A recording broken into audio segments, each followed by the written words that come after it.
In the parsonage at Keswill, on the shore of Lake Constance, in the canton of Thurgau in the 1870s, the evenings had a particular quality of held silence.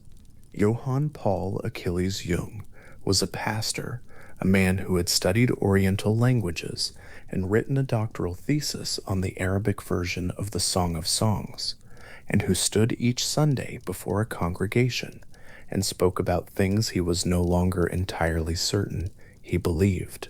His son Karl would remember this, not as drama, not as rupture, but as a texture of the household air, the way theology felt when its living certainty had drained away and only its forms remained. The boy noticed the silences at the dinner table that followed certain questions. He noticed what his father did not say. There is something important in this beginning, the question of the soul's depth, of what lies beneath, what a person consciously knows and professes and performs, did not arrive for Carl Gustav Jung as an abstract philosophical problem encountered in a library. It arrived first as a domestic fact. A father who had made his life on ground that had softened beneath him, a household in which the official language of faith and the unspoken language of private doubt ran simultaneously like two rivers in the same channel. The child growing up in that atmosphere learned early that what a person says aloud and what moves in them beneath the saying are not always the same thing, and that the gap between them is not simply a gap of dishonesty. It is something deeper and harder to name. Jung would later describe the parsonage world as one in which religion was discussed constantly and experienced rarely. This was not a cruel observation. It was a precise one. His father's faith was intellectually maintained and inwardly hollow, and the son felt this not as judgment, but as a kind of inherited weight, the question of what genuine inner life looks like, as distinct from its institutional performance, settling into him before he had the vocabulary to formulate it. The parsonage at Keswill, and then later at Laufen near the Rhine Falls, and finally at Klein-Hüningen near Basel, was the first laboratory, not a laboratory of experiments with instruments and columns of data, a laboratory of attention, a child learning to notice what the official account of things left out. The Rhine Falls were close enough to hear at night in certain winds. That particular sound, the constant, sourceless roar of water that has been falling since long before any human stood to listen, belongs to the texture of Jung's early years in a way that is worth sitting with. The unconscious, when he came to theorize it decades later, had exactly that quality. Not sudden, not a revelation, a permanent background condition that most people had learned not to notice, the way people who live near water stop hearing it.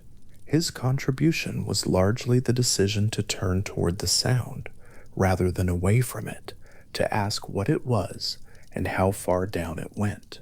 He was not an easy child in the ways that matter. He had a quality of interior doubleness that he tracked carefully, what he called his number one personality, the contemporary boy who attended school and argued with classmates and wanted ordinary things, and his number two personality, a vast and somewhat archaic inner presence that he associated with age and stone and the smell of old churches. This division was not a pathology. It was, he thought, the first intimation of a structural fact about the psyche, that the surface self and the deeper self are not continuous, that they belong to different temporal registers, and that the deeper one is harder to locate and harder still to speak with any precision about. He carried this doubleness quietly as a private orientation rather than a disclosed condition, all the way into his adult professional life.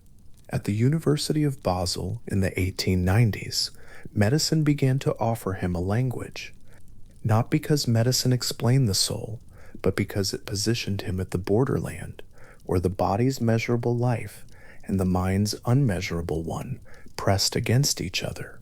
Psychiatry, in particular, seemed to him the place where those two registers were most intimately entangled. He read Richard von Krafft-Ebing's Psychopathia Sexualis and felt, reading its preface, a specific recognition, the sense that psychiatry, unlike most of medicine, was the study of the personality as a whole, the place where the outer symptoms of suffering pointed toward inner conditions that had not yet been mapped. He took his medical degree and applied for a position at the Bergheltzli Psychiatric Clinic in Zurich under Eugen Bleuler, and in December of 1900 he arrived there to begin his training. The Bergheltzli was a working institution, not a philosophical salon. Its wards held patients whose suffering was concrete and often severe, and Bleuler was a rigorous empiricist who had little patience for speculation untethered from clinical evidence. Jung absorbed this. He read Bleuler's case files. He sat with patients for hours at a time, not only to classify their symptoms, but to listen for the patterns in what they said, the particular shapes of imagery that recurred across different people's accounts of what was happening to them. He was, from the beginning, attending to something that the diagnostic categories of the time were not designed to catch: the fact that certain images, certain figures, certain narrative structures appeared in the speech and writing of people who had no possible way of knowing that other people, in other rooms, in other countries, in other centuries, had encountered exactly the same figures. It was at the Bergheltzli that Jung developed the word association test, an experiment simple enough in its design, consequential enough in what it revealed. He would read a list of words aloud to a patient and ask for the first word that came in response, measuring the time between stimulus and reply. Most responses came quickly and without apparent effort, but certain words that the patient might seem to pass over without any particular sign of trouble, produced a delay, a measurable, repeatable pause. The voice took longer to arrive than it should have. Sometimes the patient repeated the stimulus word rather than responding. Sometimes the response was tangential, circling something without touching it directly. Sometimes the patient simply did not respond at all, and then forgot, afterward, what the stimulus word had been. These delays were the evidence he was looking for. They pointed toward what he began to call complexes, clusters of emotionally charged material that operated beneath the threshold of conscious awareness, and that exerted a detectable autonomous pull on the mind's operations. The complex was not chosen and not willed. It interrupted, it delayed, it redirected, it made the patient say something other than what they intended to say, and then made them forget what had happened. Here, in these columns of response times and their anomalies, Jung found the first empirical handhold on the idea that would occupy the rest of his life, that the psyche contains activity that does not originate with the conscious self and does not submit to the conscious self's instructions. The word autonomous is worth holding here. What the word association results suggested was not merely that patients had repressed certain memories or suppressed certain wishes in the way that the prevailing psychological models of the time would have predicted. They suggested that the psyche contained something more radical than that, material that was not repressed in the simple sense of having once been conscious and then pushed below the surface. Material that seemed to have its own motion, its own gravity, its own timing, independent of anything the patient's ego had decided. The complex pulled at the mind from outside the mind's own reach. It was, in that specific sense, other, present within the person, but not authored by the person, exerting influence without asking permission. Across Europe, in those same years, the intellectual atmosphere was being reshaped by Darwin. Evolution had done something to the picture of the human mind that no one had fully worked out yet. If the body bore the imprint of its ancestral history, if the structure of the hand, the architecture of the eye, the arrangement of the spine all encoded millions of years of adaptive development, then why should the mind be exempt from this kind of historical layering? Why should psychology assume that each individual human life begins on fresh paper, without inheritance, without the accumulated dispositions of all the human lives that preceded it? The Darwinian framework, taken seriously, seemed to require a psychology that was also evolutionary, a theory of the mind that could account for what the species had carried into each new individual life. In Cambridge, at much the same moment, a classicist named James George Frazer was doing something that looked, on its surface, like nothing more than very thorough library work. He had spent years collecting reports from missionaries, colonial administrators, travelers, and ethnographers, accounts of the rituals, myths, and religious practices of cultures on every inhabited continent. The raw material was enormous, and the individual accounts were often dry and unremarkable in isolation. But as Frazer laid them side by side, a pattern emerged that was difficult to ignore and harder still to explain. The dying and rising god appeared everywhere, the sacred king who must be killed. The ritual descent into the underworld, followed by return, the connection of fertility with sacrifice. These were not stories that cultures had borrowed from one another. The geographical distances were too vast, the historical isolation too well established. They were parallel structures arising independently, as though something in the human relationship to the most fundamental facts of existence, the cycle of seasons, the reality of death, the mystery of regeneration, expressed itself in the same symbolic vocabulary, regardless of where the expression took place. Fraser's Asterix, the Golden Bough Asterix, which began as a 2-volume study and grew to 12, was a foundational text of the early 20th century's encounter with the question Jung would spend his life trying to answer. The cross-cultural parallelism Fraser documented was not merely curious, it was philosophically demanding. If the same symbolic patterns appeared independently across the full range of human cultures and historical periods, the explanation could not lie in cultural transmission or in the particular circumstances of any individual or any civilization. The patterns would have to be grounded somewhere more fundamental than history. They would have to be, in some sense, native to the human mind itself. Jung read Fraser carefully. He read the anthropological and mythological literature that was accumulating rapidly in those years, the reports from ancient Egyptian religion, from Greek and Roman mystery cults, from Norse and Celtic tradition, from the rituals of indigenous peoples in Australia and North America and Africa. And he found, in this reading, the same thing he had found in the word association protocols at the Bergholzli, now at a different scale, the same autonomous pull, the same images arriving without individual authorship, the same structures recurring across contexts that shared no historical connection. The complex he had observed in a single patient's response to a single word was now visible as a property of the species, a tendency to organize experience around certain recurring symbolic patterns that no individual had invented and no culture had exclusively owned. The meeting with Sigmund Freud in Vienna in 1907 marked the beginning of a collaboration that would reshape the interior map of European thought. They had been corresponding since the previous year.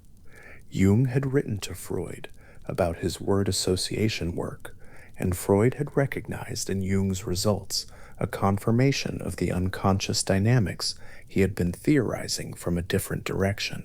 Their first meeting lasted, famously, 13 hours. Two men who had arrived at the unconscious from different starting points, one through the treatment of neurotic suffering in a Viennese consulting room, the other through experimental work in a Zurich clinic, finding in each other the nearest available intellectual companion. Freud saw in Jung a rigorous empiricist who could provide scientific credibility for psychoanalysis. Jung saw in Freud a thinker who had at least begun to map the territory he was most interested in. But the map, as Jung studied it more closely, seemed insufficient. Freud's model of the unconscious was, in essence, a repository, a place where things that had once been in consciousness were stored after being pushed out of it. The repressed wish, the buried trauma, the memory that was too threatening to hold in awareness. This was a model of the unconscious as a function of biography, and its contents were therefore, in principle, retrievable through the right analytic technique. Everything in Freud's unconscious had a history in the individual's own life. Everything that was there had been there before, in consciousness, and had been made unconscious by the pressure of repression. The unconscious was, on this account, a place that could theoretically be emptied, a basement that could, with enough work, be cleaned out. Jung could not make this account fit what he was seeing. The imagery that appeared in his patient's dreams and visions was not reducible to repressed personal experience. The symbolic patterns were too old, too consistent, too structurally elaborate to be explained as the residue of anything that had happened in the patient's individual lifetime. A patient who had never studied mythology would produce mythological imagery. A patient who had never encountered the texts of ancient religious traditions would describe experiences that mirrored those traditions with a precision that was statistically impossible to dismiss as coincidence. The unconscious, Jung began to argue, was not only a product of the individual's personal history, it had a layer that had never been in any individual consciousness at all, a layer that was not repressed, but simply and always below the threshold of individual awareness, inherited, structural, species-wide. In 1912, Jung published Wandlungen on Symbole der Libido, a work that took as its central case study the spontaneous mythological fantasies of a young American woman named Miss Frank Miller, whose material had been published in a psychological journal without clinical commentary. Jung read her visions and recognized in them, with increasing precision and astonishment, the imagery of mythological traditions she had no plausible access to. The solar hero myth, the motif of the sacrificed redeemer, the descent into the underworld. The imagery was not derivative of anything in her personal history. It was arriving from somewhere else, somewhere older, and the book was Jung's first sustained attempt to say where that somewhere was. The book was also, less obviously, the beginning of the end of the friendship with Freud. Its central theoretical argument required a revision of the concept of libido, not the exclusively sexual energy that Freud had placed at the center of his system, but a more general form of psychic energy, capable of flowing into and animating the entire range of human symbolic activity, including the great religious and mythological traditions that Freud's model had insisted on reducing to disguised sexuality. Jung was not arguing against the importance of sexuality in psychological life. He was arguing for a larger frame, a frame in which the sexual was one expression of a psychic energy that could take many other forms, and in which the great symbols of religion and myth were not merely disguises for wishes that polite society could not name, but genuine attempts by the psyche to orient itself toward the most fundamental facts of existence. Freud read the book in manuscript and recognized what it meant. Their correspondence in the months that followed grew strained, formal, and then intermittently silent. By 1913, the professional relationship had ended, and with it, the personal one. Jung was 40 years old, and the intellectual world that had given his work its institutional context and its primary interlocutor had contracted sharply. His circle of colleagues had divided. His position within the psychoanalytic movement. He had been, for a time, Freud's chosen successor, the designated heir and president of the International Psychoanalytic Association, was now untenable, and he resigned it. The professional scaffolding that had supported and affirmed his work fell away. What replaced it, for some years, was a period of sustained inner work that Jung himself found difficult to characterize, and about which he was, for most of his life, deliberately circumspect. He sat by the water at his house in Küsnacht, on the shore of Lake Zurich. He wrote in his private notebooks. He allowed himself to attend to the imagery that arose in states between waking and sleeping, to the figures that moved through his dreams, to the mythological and symbolic patterns he had been studying now for a decade. He had, as he put it, to find out what his unconscious was working on, not as a theoretical exercise, but as a lived inquiry, because the question that had separated him from Freud was no longer merely a professional disagreement. It had become personal.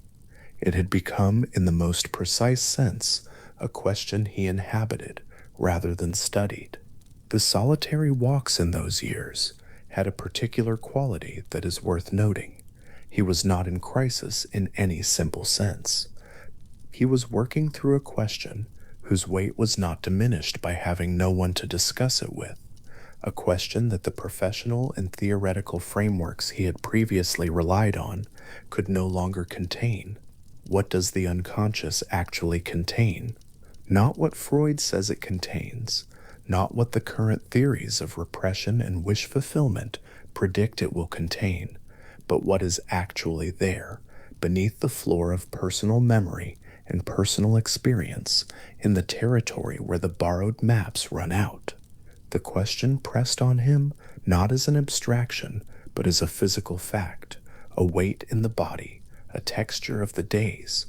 This was the pressure that produced the concept of the collective unconscious, not a thought arrived at in a seminar, not a position staked out in an academic debate, but a conclusion forced on him by the accumulated weight of clinical evidence and personal inquiry that no available theory could account for. The patients in the consulting room kept producing imagery that their personal histories could not explain. The cross-cultural mythological parallels kept appearing in the literature with a regularity that made cultural diffusion an insufficient explanation.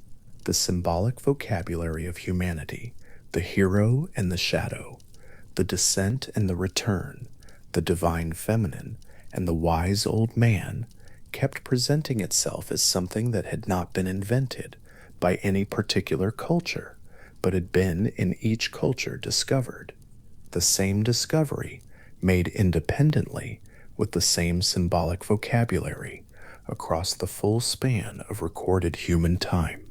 What Fraser had seen from the outside, the astonishing cross-cultural parallelism of symbolic life, Jung was beginning to see from the inside, not as a comparativist assembling reports from distant field workers, but as a clinician sitting with individual human beings in their rooms and watching the same ancient patterns emerge from the depth of their psyches.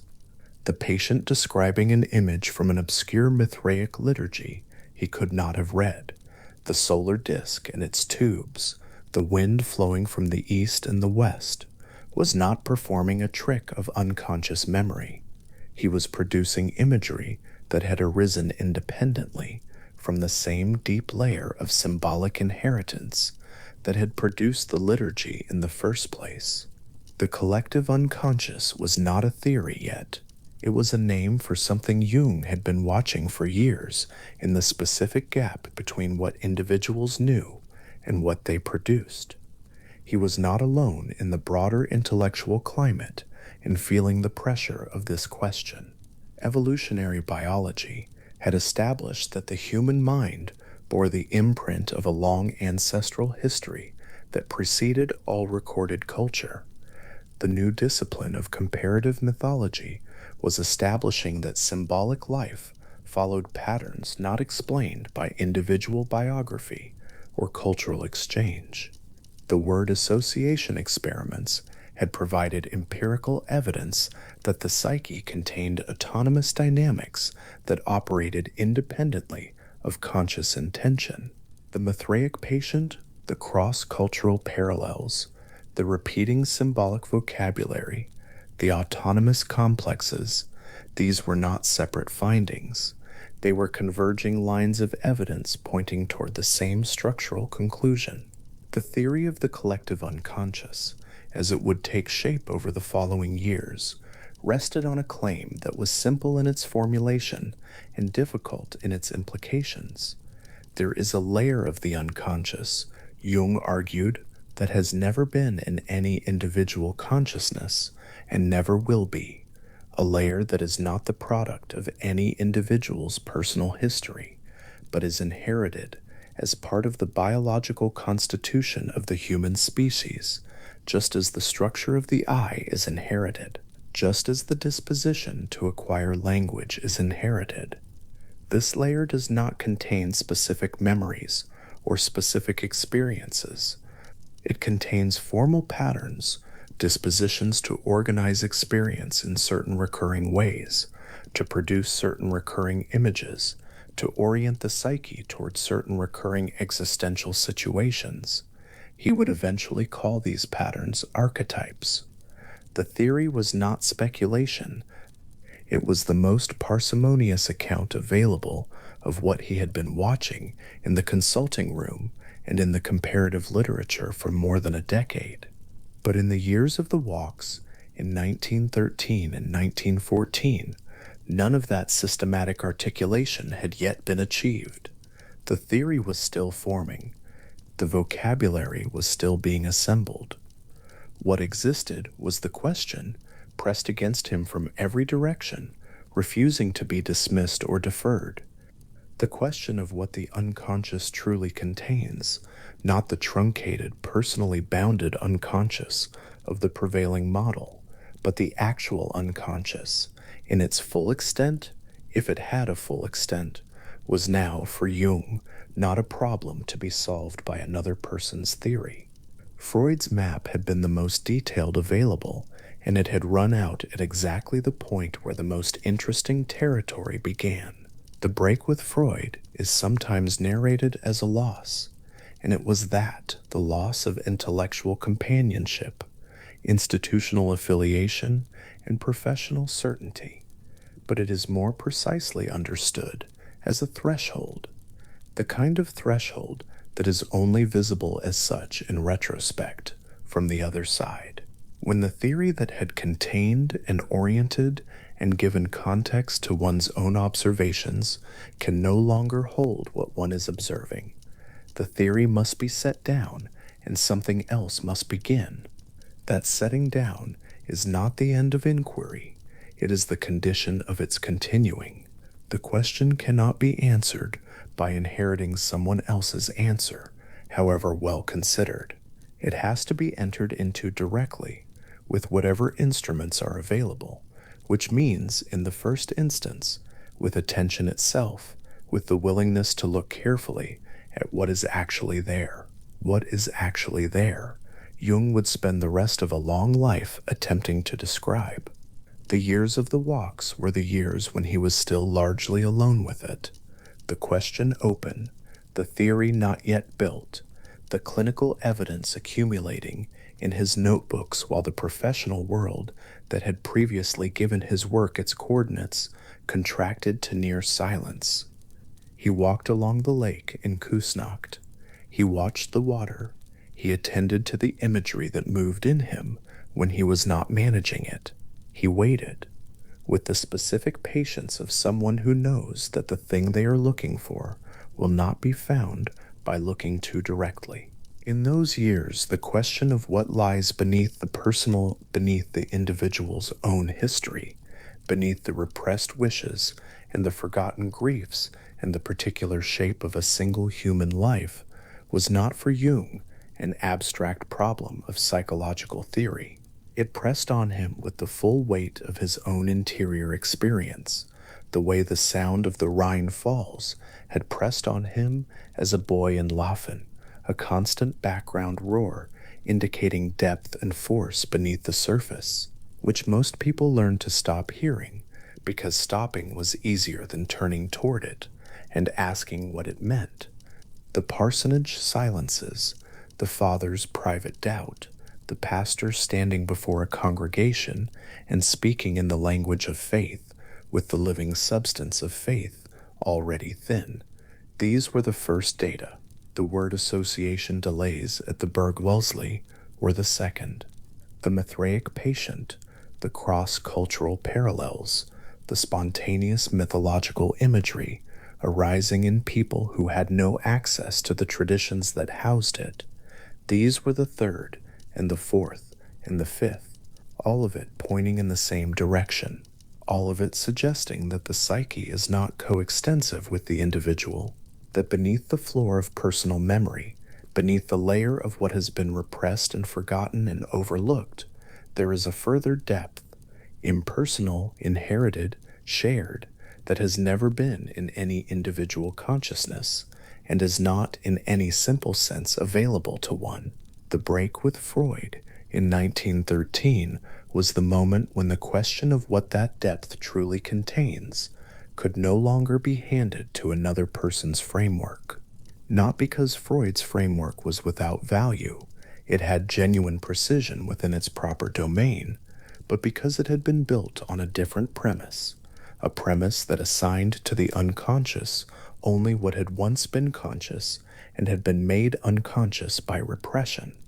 The deeper layer, the layer Jung had been watching in the consulting room for years, was beyond the reach of that premise. It had never been in consciousness. It was not repressed. It was something else, and the question of what that something else was, and how far it extended, and what it contained, had now become his own to carry. He carried it without resolution in those first solitary years. That is the important thing. The question had not yet become an answer.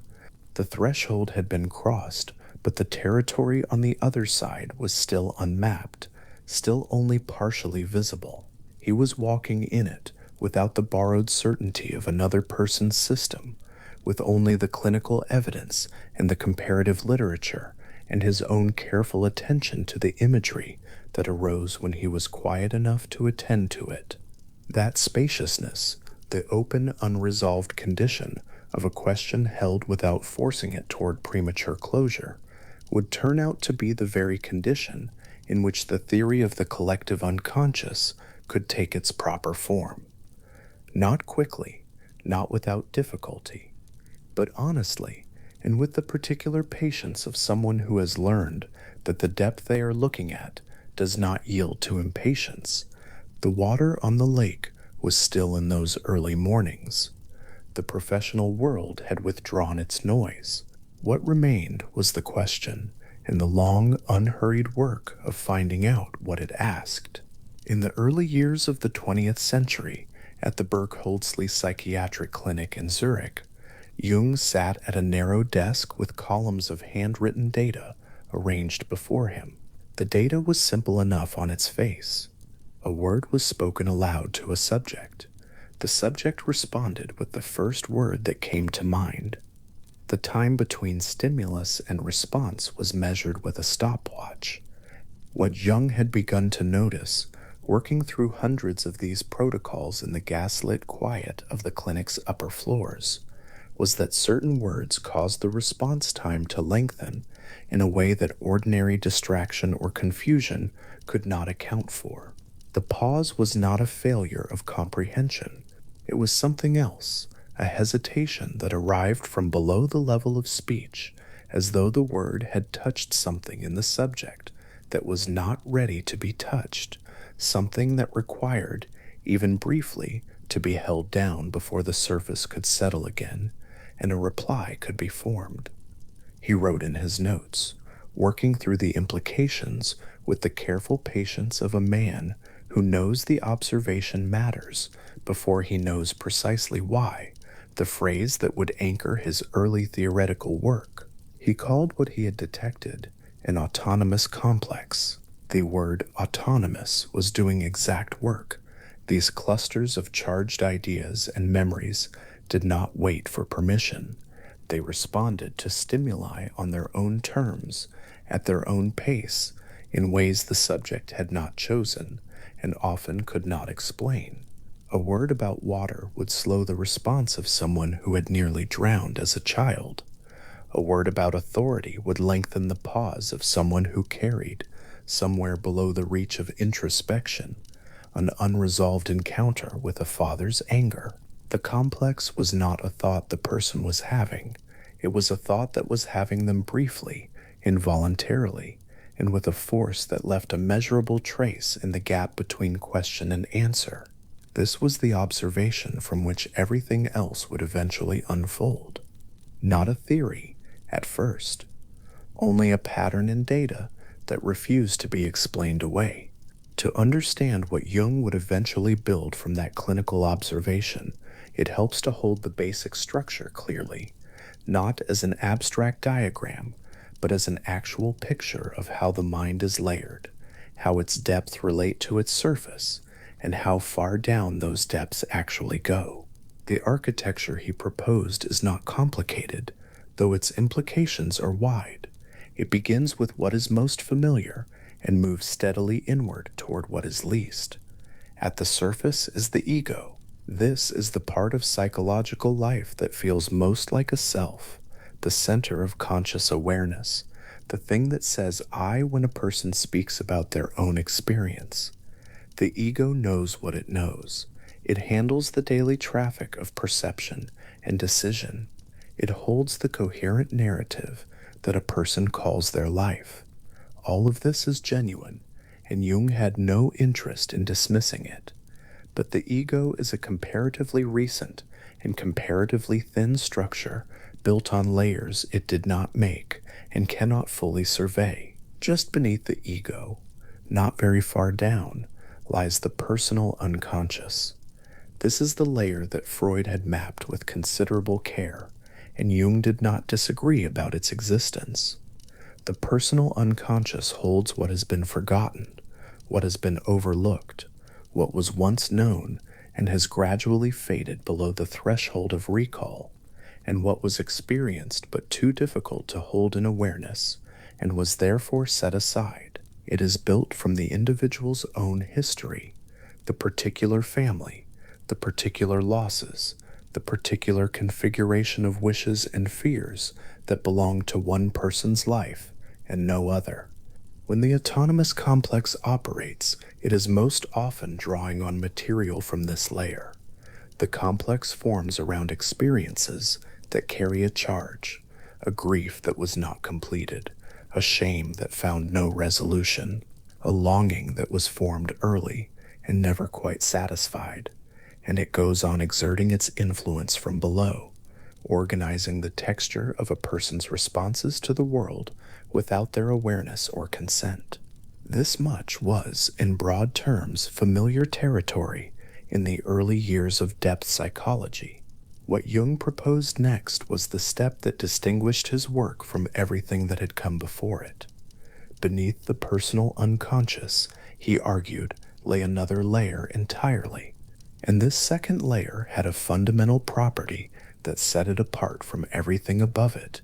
It had never been in consciousness, not forgotten, not repressed, not overlooked, never in consciousness at all, because it did not belong to any individual's personal history. It was not built from what happened to this particular person in this particular life.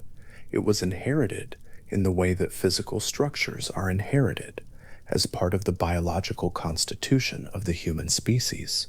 Every human being who had ever been born, Jung held, carried this layer as part of what it meant to be human, the way every human being carries two eyes and a capacity for language, not because they learned these things, but because they arrived in a form that already possessed them. He called it the collective unconscious. The word collective was chosen carefully. This was not a pool of individual unconscious contents that had somehow merged. It was a stratum that was collective by nature, shared, impersonal, belonging to no single life, but underlying all of them, the same ground beneath every separate building, older than any structure raised upon it. The contents of this collective layer were what Jung called archetypes. And here the distinction he maintained throughout his work becomes important to hold. The archetype itself, the archetype as such, as he sometimes wrote, is not an image. It is not a picture of a mother, or a hero, or a shadow figure. It is a preformed formal disposition, a tendency to organize experience, emotion, and imagery around a recurring existential pattern. The archetype is the formal shape of the mold before anything has been poured into it. It is the gravitational field before the matter has gathered. It cannot be directly observed because it has no specific content of its own. It can only be inferred from the forms it generates, from the archetypal images that appear across cultures, across centuries, across the dreams of people who share nothing except the one thing every human being shares, which is the deep inherited structure of the psyche itself. This distinction between the unknowable archetype as such and the culturally specific archetypal image through which it becomes visible was not a minor technical point for Jung. It was the whole of the argument. The same mother archetype produces Isis in one culture and Demeter in another, and the fierce goddess Kali in a third, not because these figures are accidentally similar, but because they are all imperfect, but genuine expressions of the same preformed disposition, the same mold, wearing the particular materials that one time and place and tradition made available to it. The image changes. The archetype beneath it does not. The structural picture, then, runs as follows. At the surface, the ego and its conscious life. Below it, the personal unconscious, shaped from individual history. Below that, the collective unconscious, inherited and impersonal, its contents never having been in any one person's awareness. And from that collective layer, the archetypes operating not as fixed pictures, but as formal tendencies, generating the imagery of dreams, mythology, art, and religious symbolism in the way that a lens generates light, not creating the light, but giving it a particular shape as it passes through. When Jung wrote about this in his mid-career work, he was careful to hold it as an empirical hypothesis rather than a metaphysical claim. He was not arguing by deduction from first principles. He was arguing from what he kept seeing, the same structural patterns in the dreams and psychotic episodes of patients who could not have known the mythological material, their imagery echoed, the same formal shapes in the symbolic records of cultures separated by oceans and centuries, the same organizing tendencies appearing again and again in places that ruled out transmission and required another kind of explanation. The word association experiments had been the beginning. In those early protocols, he had detected the complex, the emotionally charged cluster behaving with autonomy in the personal unconscious. The question the experiments could not answer, the question that would occupy the rest of his working life, was whether the contents of the unconscious ran only as deep as personal history, or whether they went further down into ground that did not belong to anyone in particular. There was a clinical moment that stayed with him. A patient hospitalized at the Berge had described with some excitement a vision he was having, a tube hanging from the sun and a wind that moved from side to side when the tube moved. The patient had no particular education in mythology or classical literature. Years later, Jung encountered a passage in a Mithraic liturgy, one of the texts of an ancient mystery religion that had been practiced across the Roman world and had left almost no popular trace in modern European culture. The passage described exactly the same image: a tube hanging from the sun, a wind generated by its movement. The patient could not have read this text. The probability of independent invention was vanishingly small.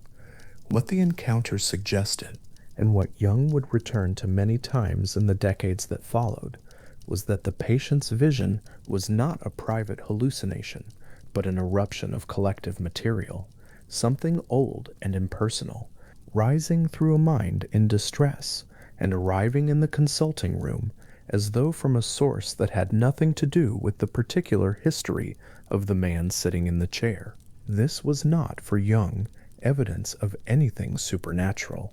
It was evidence of depth. The psyche was deeper than personal history.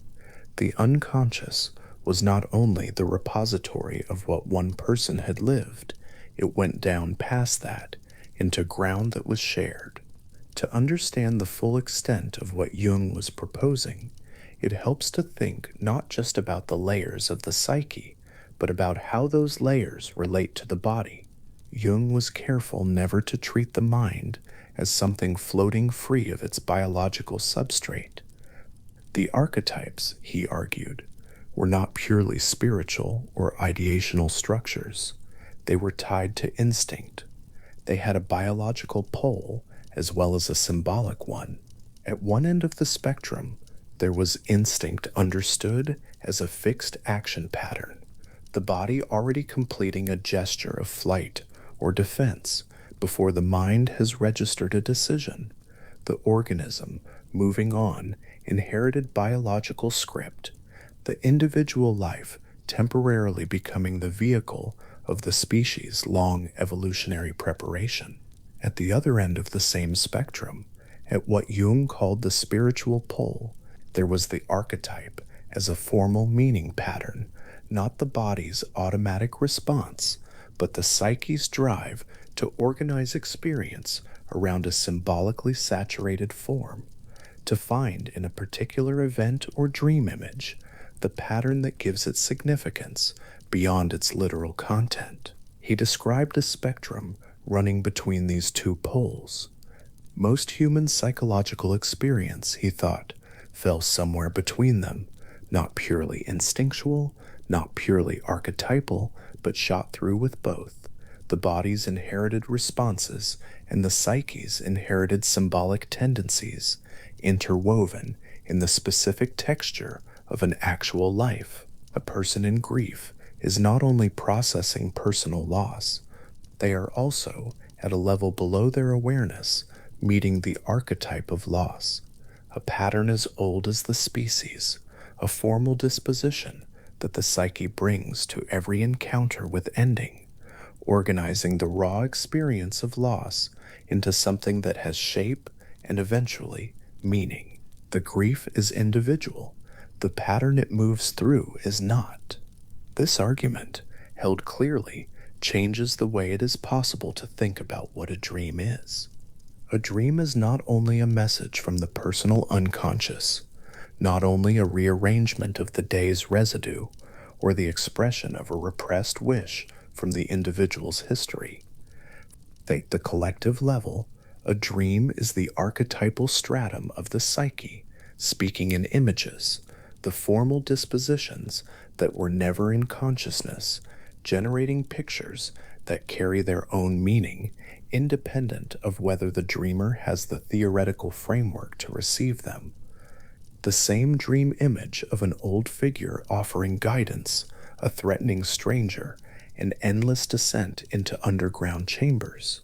These forms appear in the dreams of people who have never read Jung or Freud or any mythology at all, because the forms are prior to the reading, prior to the individual, prior even to the culture that might have transmitted them. They are features of the psychic landscape, the way certain shapes are features of every landscape, the way every river runs downhill, whether or not anyone has named the law that makes it do so. The complex that Jung had first detected in those early burgled sleep protocols was a personal level formation built from individual experience, charged with individual history, responding autonomously to specific triggers in one person's particular life. But the more he worked with the material, the more clearly he saw that complexes drew their energy not only from personal experience, but from the collective layer beneath. The complex is the meeting point. It is where the personal history of an individual life attaches itself to the inherited formal dispositions of the species, where what happened to this particular child in this particular family begins to cluster around the archetype of the father, the mother, the shadow, the hero, becoming charged, not only with personal memory, but with the full transpersonal weight of the pattern it has organized itself around. This is part of why the complex can feel, when it activates, like more than personal memory. It is more. It is personal memory that has gathered around an archetypal core. And when the core activates, what floods through is not only one person's past, but the transpersonal depth beneath it. These formations, the clusters of association, the emotionally weighted network at that depth, the boundary between psychic reality and physical reality, the boundary that in ordinary experience seems perfectly obvious and clear, the difference between what happens inside and what happens outside, between mind and matter, appeared to dissolve. This was not a poetic figure. Jung was making a structural claim, cautiously and with awareness of how far it pressed past the edge of what could be established by clinical means alone. At the psychoid depth, mind and nature appeared to be two aspects of a single underlying reality, rather than two fundamentally separate substances. The unconscious, at its deepest reach, was no longer clearly bounded within the individual skull. It was continuous with the physical world in a way that the upper layers were not, or rather in a way that the upper layers had learned to obscure by the very success of the ego's construction, by the very efficiency of the boundary between inside and outside that conscious life requires and continuously maintains. The word psychoid was chosen to signal this liminal character, neither fully psychic nor fully physical, but a depth at which the distinction between those two categories has not yet been drawn, a membrane rather than a floor, a place where the inner and outer are not yet separate, rather than a place where they have reunited after being separated, because at that depth the separation may never have occurred.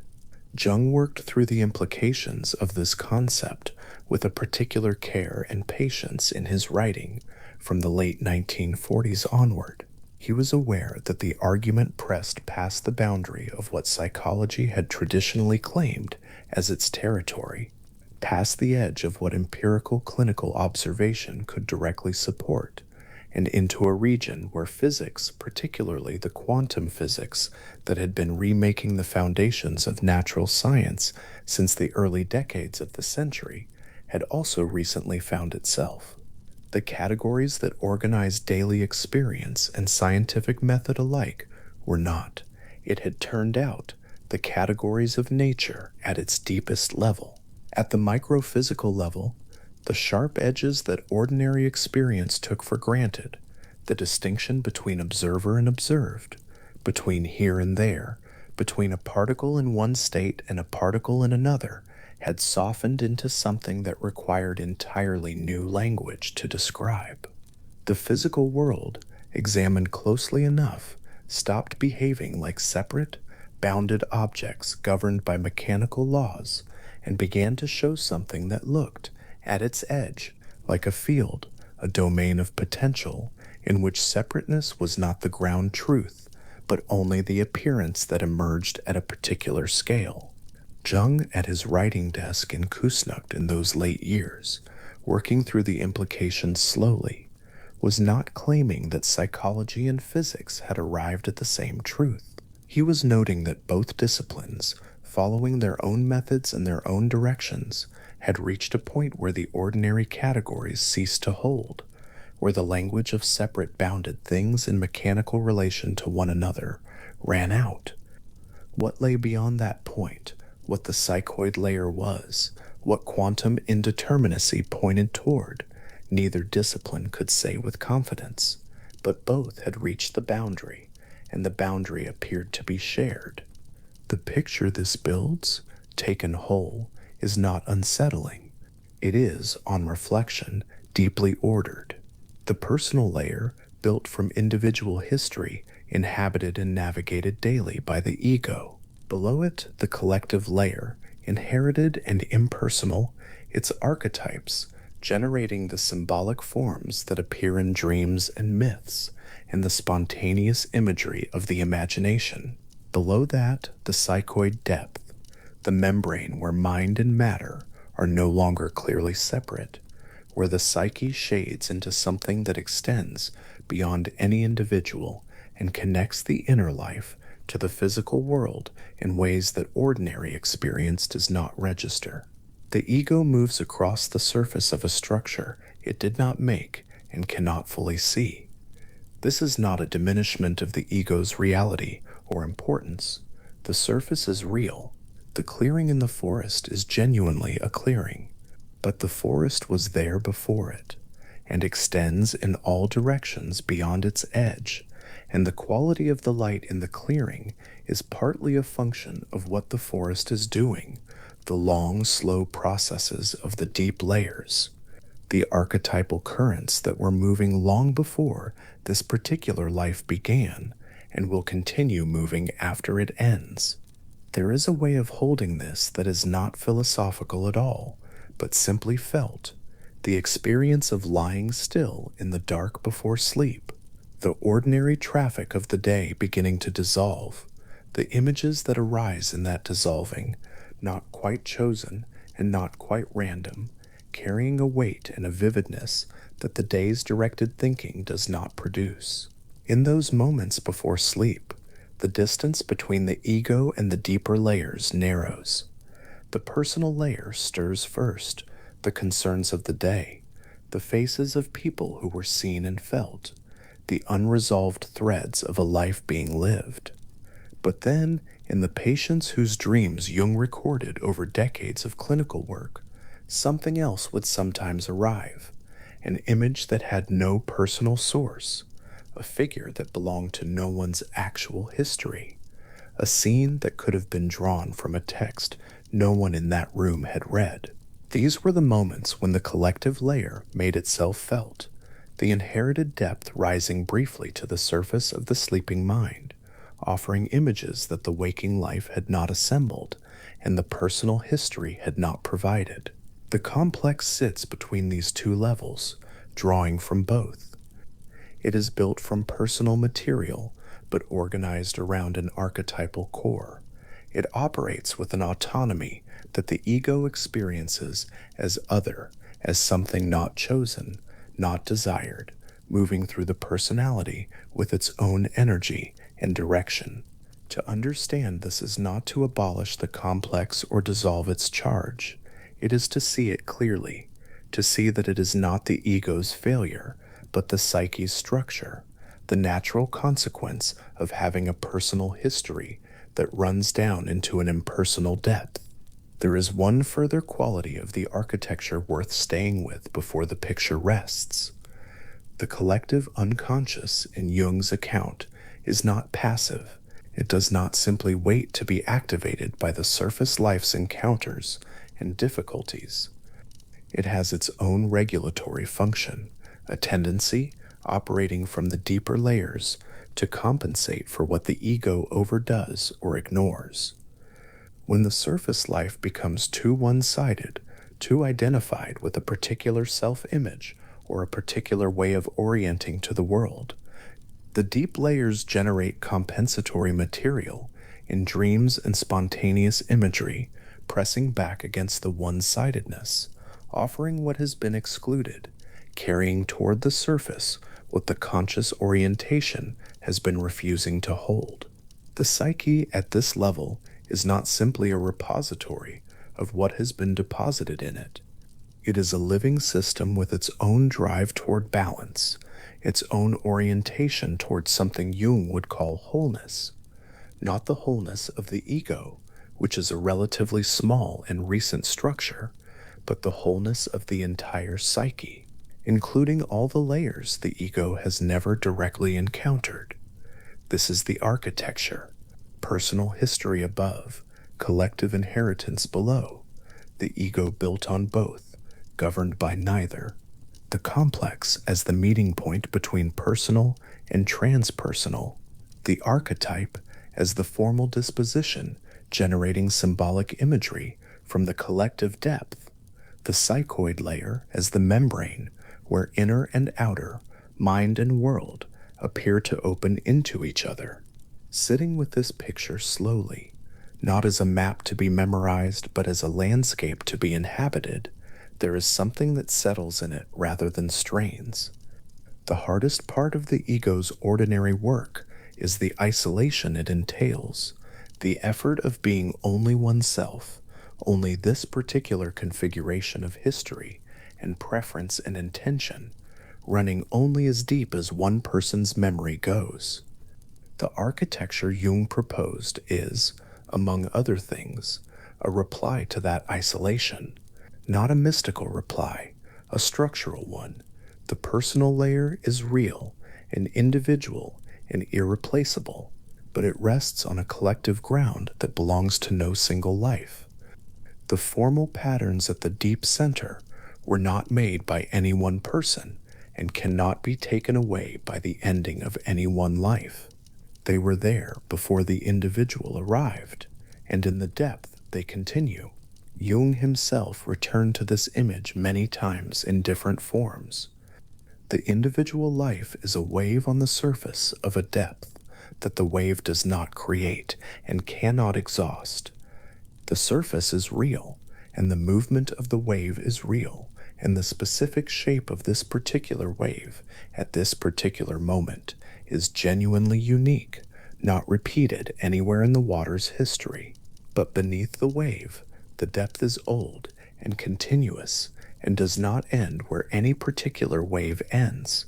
There is a specific quality of attention that this picture invites, not the focused, directed attention of solving a problem or building an argument, but the open, receptive attention of someone who has walked to the edge of deep water at dusk and has stopped walking, not because there is nowhere further to go, but because the going has become, at this edge, a form of staying.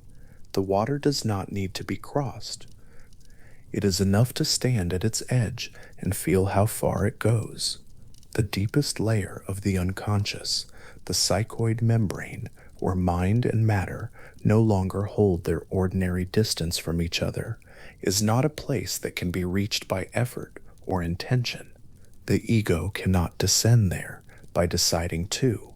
What happens at that depth happens on its own terms, in its own time, according to the slow regulatory rhythms of a system that has been at work far longer than any particular life. The compensatory dreams arrive when they arrive. The archetypal images rise when the conditions are right. The complex activates when the trigger finds its cluster. None of this waits for the ego's permission. All of it is, in the fullest sense, natural, the normal functioning of a structure that was built before the individual who carries it had any say in its construction. In the notebooks of those early Bergholtzli years, the phrase autonomous complex appears again and again in the careful, slightly cramped handwriting of a young clinician who had found something in the data and was beginning, very slowly, to follow where it led. The stopwatch on the desk measured the pause between stimulus and response. The pause was small, a second, sometimes less. But in that pause, in the hesitation between the spoken word and the spoken reply, something had been caught in the act of moving, something that did not wait for the surface to gather itself, something that had already been in motion before the word arrived, and would continue to move long after the session ended. That small pause was the first visible trace of a depth that the years of work that followed would gradually unfold, the personal layer just below, and below that the collective inheritance, and below that the psychoid membrane, where the deepest structure of the mind opens into a question that neither psychology nor physics has yet found language to close. The question is not urgent. It has been here a long time. It will be here when the notebooks are closed, and the clinic is dark, and the only sound is the long, slow movement of the deep layers, doing what they have always done, in the quiet that is their native register.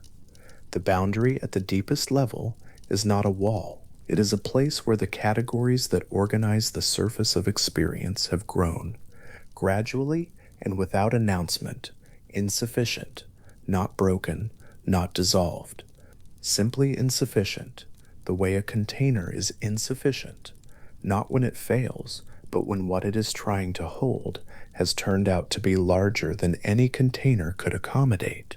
The psychoid layer is not frightening. It is simply the depth at which the question of what the mind is and what the world is, and whether those two questions can be kept separate, becomes genuinely open again. The ordinary answers stop applying, not because they were wrong for the levels at which they applied, but because this is a different level, older and wider and more continuous with everything around it than the surface is. At that depth, the map the ego carries becomes quiet. The edges of the known become the beginning of the uncharted, and the uncharted, held in this stillness, is not threatening. It is simply what is there, vast and old and continuous, the ground beneath every separate mind, the depth beneath every personal history, the common inheritance of every human being who has ever dreamed. Jung was at his desk when the patient's account arrived in his notebook, word by slow word, the pen moving across the page before any interpretation had been attempted. The consulting room in Kusnacht was quiet in the particular way of late mornings, the light coming through the window at a low winter angle, and the patient across from him had been describing the same dream for several sessions now, the same figure, the same corridor, the same quality of encounter that left the dreamer waking with a feeling they could not place. Jung wrote without commenting. The figure was a man, the patient said, though they could not explain with any certainty how they knew this, and the man walked ahead of them in a passage that seemed to narrow the further in they moved, and the man's face, when at last it turned, was not a stranger's face at all. Jung set down his pen for a moment. He had seen this before, and he would see it many more times, across many years of clinical practice, across many notebooks filled with accounts that arrived in consulting rooms, carrying the weight of something older than the person delivering them. The recurring same-sex stranger in the dream corridor, the figure that wore the dreamer's own features made unfamiliar, the face that carried precisely the qualities the dreamer's waking life had refused to hold. He did not yet have a full name for what this figure was. What he had was the notebook, the pen, and the accumulating weight of encounters that refused to be explained by biography alone. The name that eventually gathered around this figure was the shadow, not shadow as mere darkness or as simple absence of light, but shadow as an archetype, a structural feature of the psyche present in every human being, regardless of when or where they were born, a formal inheritance as old as the species.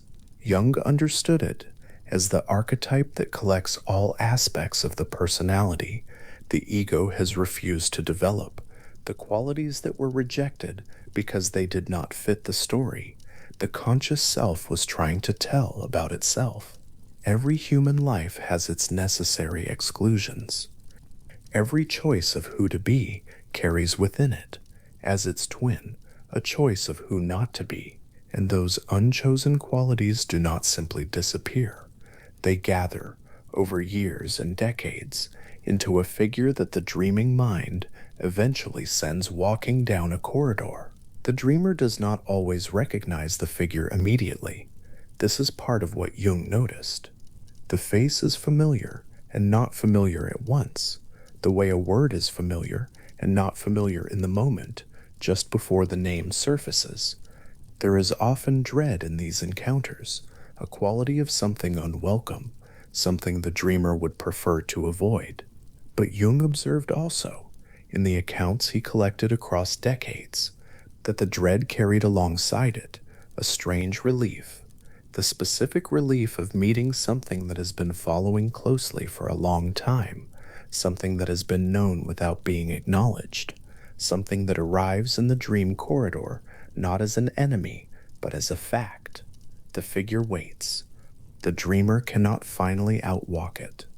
These are two things Jung noted as recurring, and they seem to him not accidental properties of individual psychology, but something structural, the psyche's own attempt to bring into relationship the parts of itself that had been placed outside the door. At the collective level, the shadow operates differently, and with consequences that reach far past the individual dreaming mind. When the personal work of recognizing and integrating the qualities the ego has refused cannot be done, those qualities seek another home. They are projected outward onto others, onto the stranger, the foreigner, the heretic, the one whose difference makes them convenient. Jung spent years documenting how this mechanism, which is impersonal and structural rather than a matter of individual malice, generates the demonizations by which whole peoples condemn what they cannot acknowledge in themselves. The shadow does not ask permission to organize experience, and it is one of the older pieces of the architecture, and it works steadily, whether or not anyone is paying attention to it. The integration of the shadow, the willingness to look clearly at what the ego has excluded and to hold it within rather than project it outward, was for Jung not a private therapeutic exercise, but something with ethical weight for civilization as a whole. The next figure, Jung's clinical practice, led him toward moves differently in the interior life. It does not appear as a menacing stranger in a corridor. It appears most often as luminosity, as an unexpected quality of brightness that falls across an ordinary face and makes it seem for a time to hold something it cannot quite contain. There is a particular moment in certain lives when a person falls suddenly and overwhelmingly into what they call love. The beloved becomes illuminated from within by a light that exceeds them, a radiance that seems to have nothing to do with who they actually are, as though the face is serving as a surface for a projection that was already formed long before the meeting. The beloved is real. The relationship that may follow is real. But the initial overwhelming luminosity, the sense that this specific person carries the answer to a question the lover has been carrying without knowing its shape. This luminosity, Jung argued, does not originate in the beloved. It originates in an inner figure the psyche has been holding since before the person knew what love was. The name Jung gave to this inner figure in a man was the anima. In a woman, the corresponding figure was called the animus. The anima and animus occupy a specific structural position in Jung's model of the psyche. They function as the primary mediators between the conscious ego and the deeper layers of the collective unconscious, the figures the ego must learn to engage with honestly if any movement toward the interior is to be made. For a man, the anima represents his capacity for feeling, for relatedness, for symbolic imagination, for the interior life he may have been taught by his particular cultural formation to undervalue or ignore. She appears in dreams as a woman of great significance, sometimes as guide, sometimes as enchantress, sometimes as a figure of sorrow, whose quality of attention opens passages the ego has kept closed. For a woman, the animus represents her capacity for initiative, for rational discrimination, for autonomous conviction and independent thought. He appears as a figure of authority, of judgment, of creative force, someone whose presence in the dreaming mind speaks to a power of agency the waking life may have been taught to leave unused. What both figures share is their role as bridges. They do not exist to be possessed or identified with. They exist to lead the conscious mind deeper than it can take itself. Jung was careful on this point because the relationship to the anima and animus could go wrong in recognizable ways. When the anima is not met as an interior figure, but is instead continually projected outward onto women, the man remains always slightly enslaved to his own projection, mistaking the screen for the source. When the animus in a woman is not met and recognized as an interior power, but operates instead as an anonymous critical voice that pronounces verdicts on her own thoughts and actions, it becomes an obstacle rather than a passage. The work, as Jung understood it, was not to eliminate these figures, but to enter into conscious relationship with them, to stop mistaking the projection for the reality, and to find in the withdrawal of the projection the interior figure that had been there all along. The figure Jung called the Great Mother stands further back in the layered architecture of the psyche, further from the edge of personal experience, and further toward the bedrock of the species' inheritance. She is not the personal mother, not the particular woman who provided care or withheld it, whose face a particular child learned first. She is the archetype behind all of those experiences, the formal structure that makes maternal experience meaningful before any specific mother arrives to provide content. Standing before a medieval cathedral's stone Madonna, something can be noticed about the specific expression carved into the face. It belongs to no single culture, yet it is not unfamiliar. There is a quality in it that is simultaneously tender and grave, open and reserved, giving and somehow also withholding, as though the stone itself were holding two things at once that ordinary life keeps separated. This is what Jung meant when he spoke of the Great Mother's ambivalence. She is not simply nurturing, she is not simply devouring, she is the full ambivalence of the maternal principle, life-giving and death-bringing, warm and annihilating, the first home and the darkness that eventually takes everything home. Her cross-cultural appearances are among the most structurally consistent in the comparative study of mythology. Isis in Egypt, gathering and reassembling the scattered pieces of what death has broken apart. Demeter in Greece, the earth's life force withdrawing when what she loves is taken from her, the world going cold in her grief. Kali in India, both creating and destroying, wearing a necklace of severed heads with the same serenity she brings to the nursing of new life. The fairy tale stepmother who transforms into the witch in the moment the child most needs protection. Jung's argument, reading these figures together, was that the structural similarity was not coincidental and could not be accounted for by cultural borrowing. The same formal pattern, the archetype, was generating equivalent images from independent sources, because the pattern was not in the cultural transmission, it was in the psyche itself, older than any particular civilization's images of it. The stone Madonna holds the paradox without resolving it. This seems to have been one of the things Jung most admired in the symbolic productions of the psyche, that they could hold contradictions in a single image without requiring the contradiction to be solved. The ego, by its nature, tends toward resolution. It prefers a world that has been sorted. The archetypes do not share this preference. They carry the full range of the experience they organize. the warmth and the terror together, and the images through which they appear in dream and myth and art have this fullness in them rather than the selective simplicity the conscious mind might prefer. The figure that appears in dreams not as luminosity or ambivalence, but as depth, is the wise old man. He arrives most often at specific moments in dreams that occur during periods of genuine life difficulty, when the usual resources of the ego have been exhausted, and the questions being faced require something that the ordinary waking mind cannot provide from its own reserves. He arrives unhurried. He does not always speak directly or with obvious helpfulness.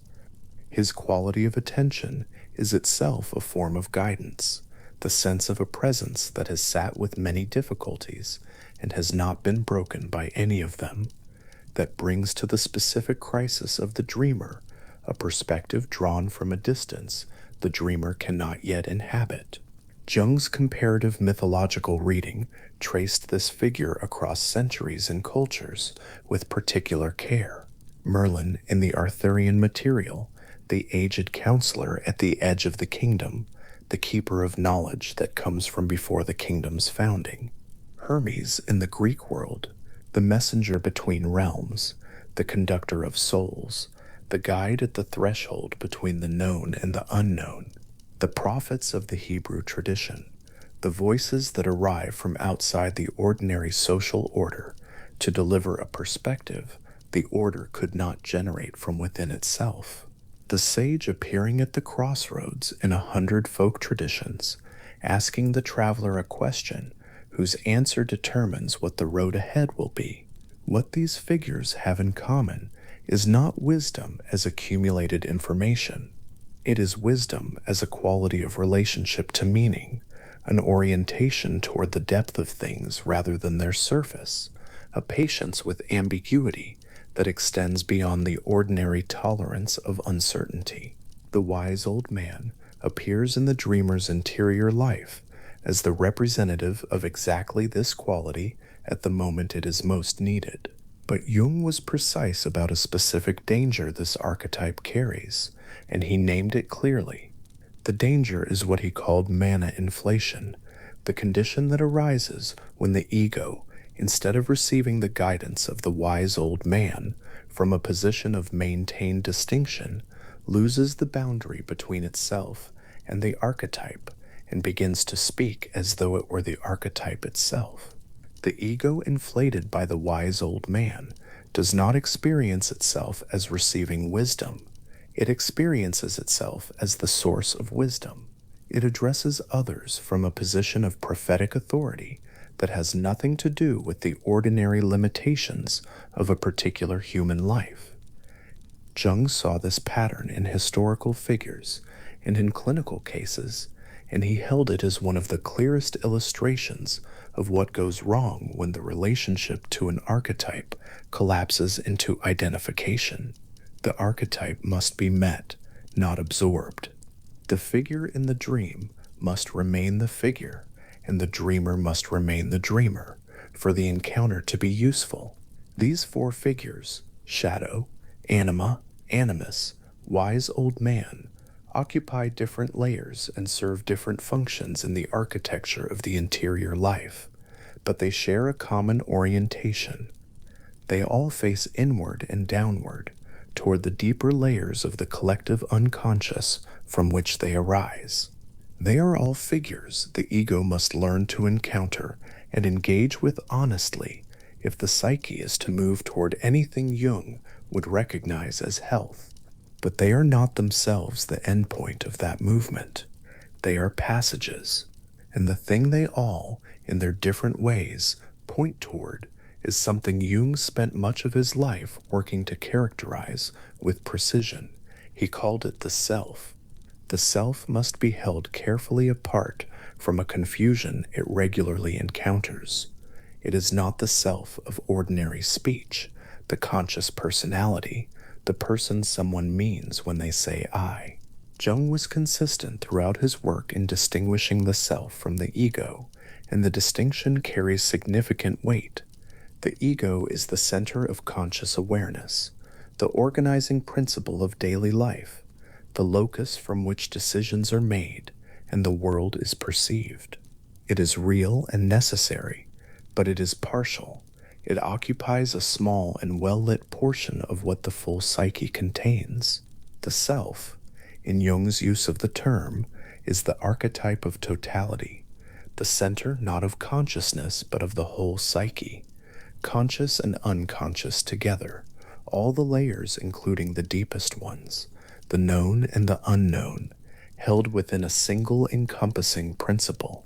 This means the self is not something the ego creates or achieves.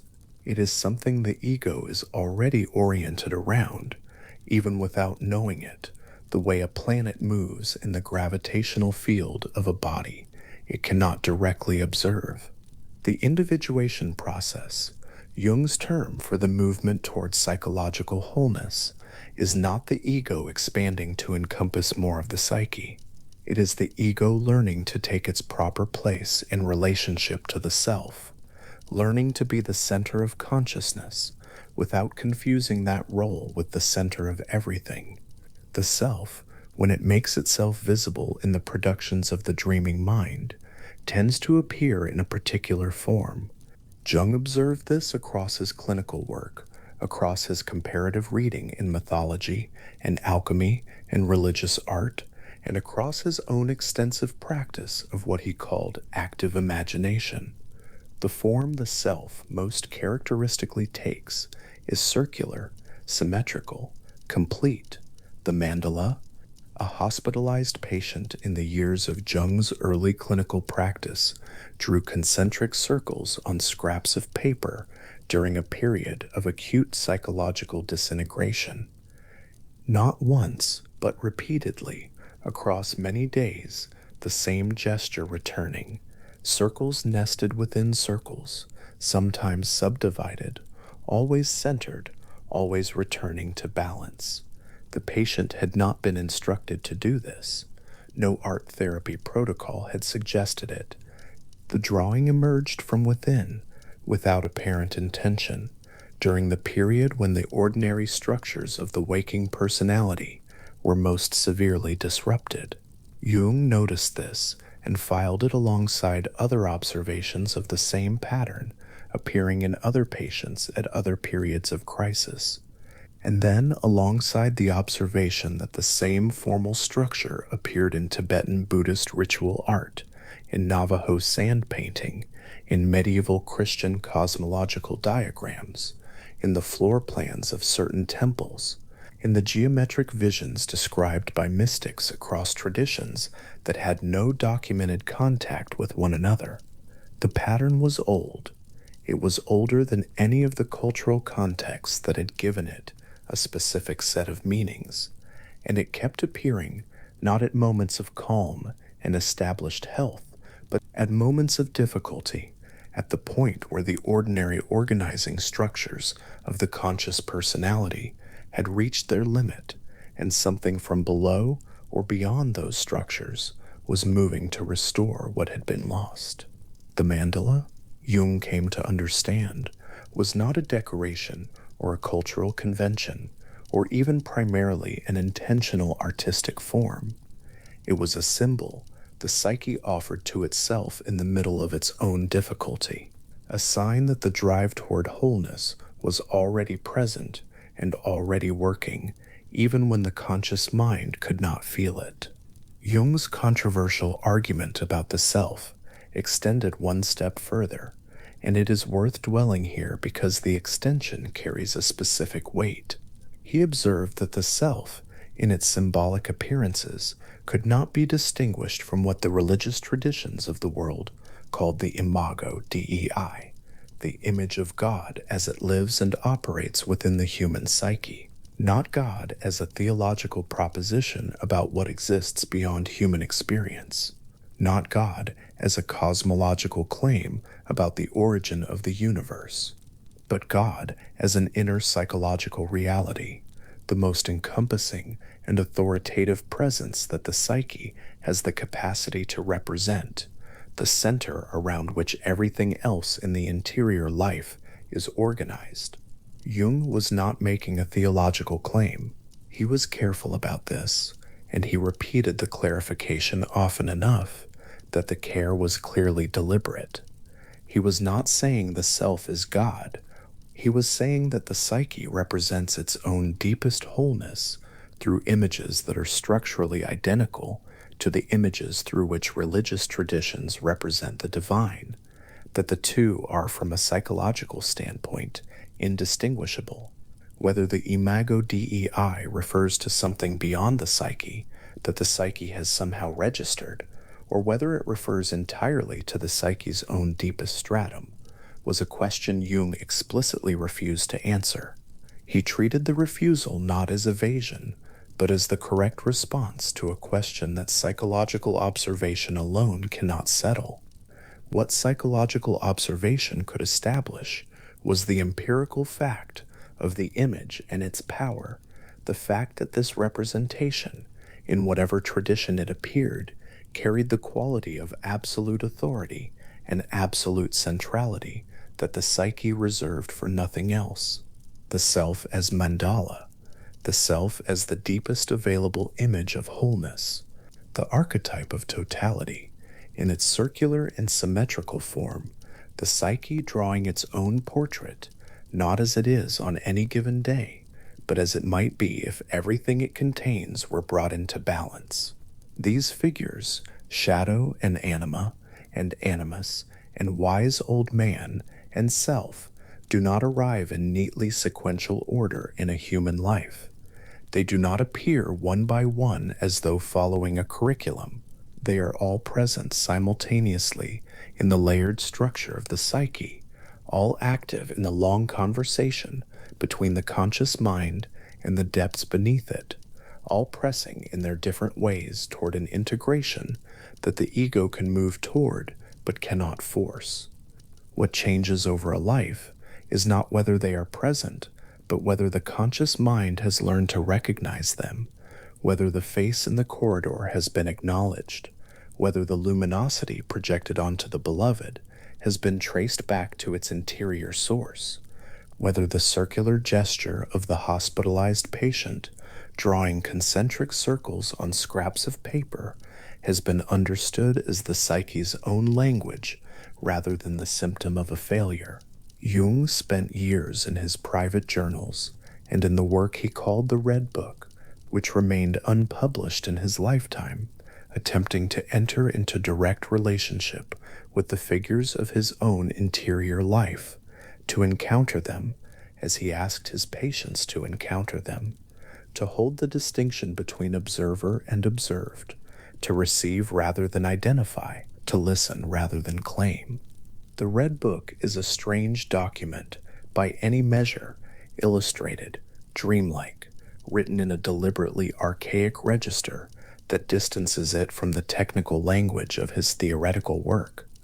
But it is also a record of exactly the engagement he theorized, a conscious mind attempting to hold its proper position in relation to the figures arising from beneath it, neither dismissing them nor being overwhelmed by them, finding in the sustained attention itself a kind of psychological practice.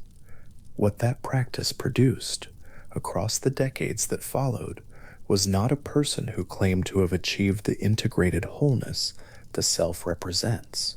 Jung was consistently skeptical of such claims in others, and presumably in himself. What it produced was a person who had spent enough time in deliberate relationship with the interior figures that they had become familiar, navigable, no longer primarily threatening, but genuinely instructive. The shadow had been faced and was no longer entirely projected outward. The anima had been recognized as an interior figure and was no longer entirely projected onto the faces of women. The wise old man had been met in the dreaming mind, and his guidance received without identification. And the self, the archetype of totality, the mandala form that the psyche keeps drawing when everything else falls away, had been witnessed often enough that its persistent emergence could be trusted rather than feared. There is a quality to the knowledge that comes from this kind of accumulated encounter that is different from the knowledge that comes from reading about these figures in a theoretical text. Reading about the shadow conveys the structure of the idea and its evidence and its clinical implications. But the moment of recognition in a dream, the face in the corridor suddenly identified as one's own face, made strange, carrying the specific qualities one has spent years excluding from the story told about oneself, carries a weight that the theoretical knowledge does not. Not a worse knowledge, not even necessarily a more practically useful knowledge in all circumstances, but a different one, arrived at through the body and the dreaming mind, rather than through the analytical intelligence alone. Jung believed both kinds of knowing were necessary. The theory without the encounter remained abstract. The encounter without the theory remained uninterpreted. The consulting room was quiet again after the patient had left. The notebook lay open on the desk, the account of the corridor and the face recorded in careful detail. Outside, whatever the morning had been doing continued without reference to the session just completed. Traffic on the road, the water moving in the direction of the lake, the ordinary persistence of a world that does not pause for interior discoveries. And yet something had moved. In the account that had been given and received and written down, in the naming of a figure that had been following the dreamer for a long time without being acknowledged. Something in the relationship between the conscious and the unconscious had shifted slightly toward recognition. The dream would continue. The figures would return in new forms, wearing new faces, pressing from below the surface of the daily life with the patient persistence of what is old and structural and does not become less present simply because it has not been attended to. But the encounter had been made. The corridor had been entered. The face had been turned toward. There is a sense in which these encounters, accumulated across a lifetime of dreaming, constitute a record of the relationship between one particular conscious mind and the vast impersonal inheritance from which it has emerged, the whole layered depth of what it means to be a human being. The figures that have been walking through human dreams since before any individual mind existed to encounter them. The shadow has been there in every dreaming mind. The luminous inner figure has been projected onto beloved faces in every culture and every century. The circular form has been drawn and carved and woven into ceremony wherever human hands have had the space to make symbols. The elder figure, with his quality of unhurried attention, has arrived in the dreams of the grieving and the lost in every place where people have lain down in the dark and allowed the dreaming mind to speak. These are not metaphors invented by a physician in Küsnacht in the 20th century. They are, if Jung's argument holds, something the physician in Küsnacht found, encountered in his clinical practice and his reading and his own dreaming life, and recognized as what had always already been there, older than the language available to describe it, older than the psychological theory he developed to hold it, persistent as the circular form that a hand draws on paper in the middle of its own dissolution. The mandala does not arrive as an achievement. It arrives as a gift the psyche offers to itself when the distance between what the ego can hold and what the full life contains becomes too great to sustain.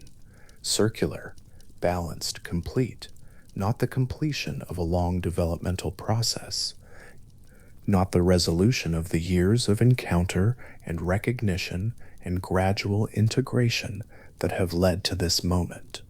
Something the psyche draws in the middle of difficulty as a sign that the drive toward wholeness was present before the difficulty and will be present after it, not as a problem the psyche is trying to solve, but as a tendency the psyche has always carried, deeper than any single dreaming mind, older than any circle drawn on any surface, and still, in its quiet formal persistence, already working.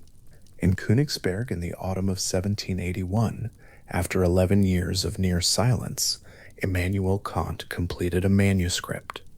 He had spent those years working but not publishing, turning a single question over and over in a way that his contemporaries found baffling, since the man who had once written quickly and with apparent ease had gone quiet for reasons he did not explain to anyone. What had stopped him was a problem he had not been able to get past, which was this: if everything we know comes through the senses, and if the senses only ever deliver raw sensation without structure, then how does the mind make a world out of that material? How does experience arrive already shaped, already timed, already placed in space, already threaded with cause and effect? The manuscript he finally set down was his attempt at an answer. It ran to nearly 1,000 pages, and he was not certain anyone would read it. The argument Kant had reached was not what anyone had expected from the direction philosophy had been traveling. He had looked at the problem from both ends, both the empiricist claim that the mind is a blank surface shaped entirely by experience, and the rationalist claim that the mind begins with certain innate ideas, and had found both answers insufficient. What he proposed instead was that the mind does not passively receive reality, it actively shapes experience. Before any sensation arrives, the mind has already provided the forms through which that sensation will be organized: space, time, causality, and these forms are not learned from the world. They are the preconditions of learning anything at all. He called them categories, 12 in total, arranged in groups, each one an a priori structuring principle that the mind brings to experience rather than draws from it. The word a priori meant simply this: prior to experience, not derived from it. And the consequence was considerable. If the mind imposes these structures on whatever it receives, then what the mind knows is never the thing as it is in itself, only the thing as the mind's own categories have shaped it. The thing in itself, what Kant called the Ding an sich, remains permanently beyond reach. The territory is never the map, because the map is all anyone ever has. Kant himself did not draw the conclusion that would interest Jung. He was concerned with epistemology, with how knowledge is possible, not with the depths of the human psyche, but the formal structure he had built carried a possibility he did not follow. If the mind's organizing principles are not learned but brought, then the question of where they come from remains open. Kant set them down as a fact about reason: universal, shared, necessary. He did not ask what kind of inheritance they were, or whether the inheritance ran deeper than reason alone. A century and a quarter later, Jung was asking exactly that question. He arrived at it from the opposite direction, not from the philosophy of mind, but from the clinic, from the consulting room, from the long practice of listening to what patients produced when they were given enough space to produce it freely. What he found there, accumulated across years of that listening, was something that the epistemology of Kant had not anticipated, but that Kant's architecture had quietly made room for.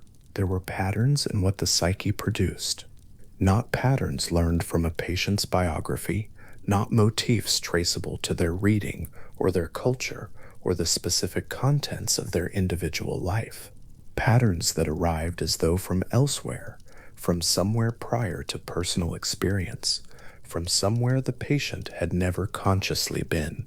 Jung recognized in Kant's categories a philosophical cousin of what he was observing clinically.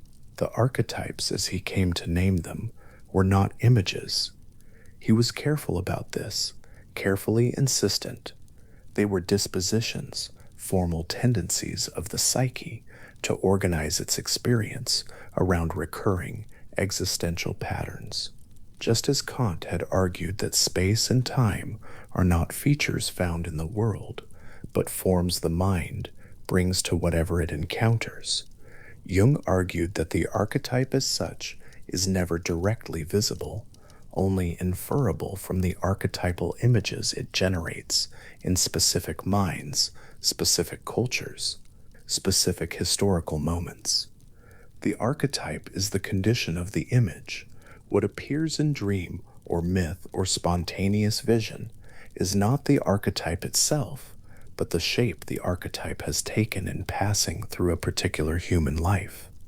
And here the parallel to Kant's Ding and Zeit held firm.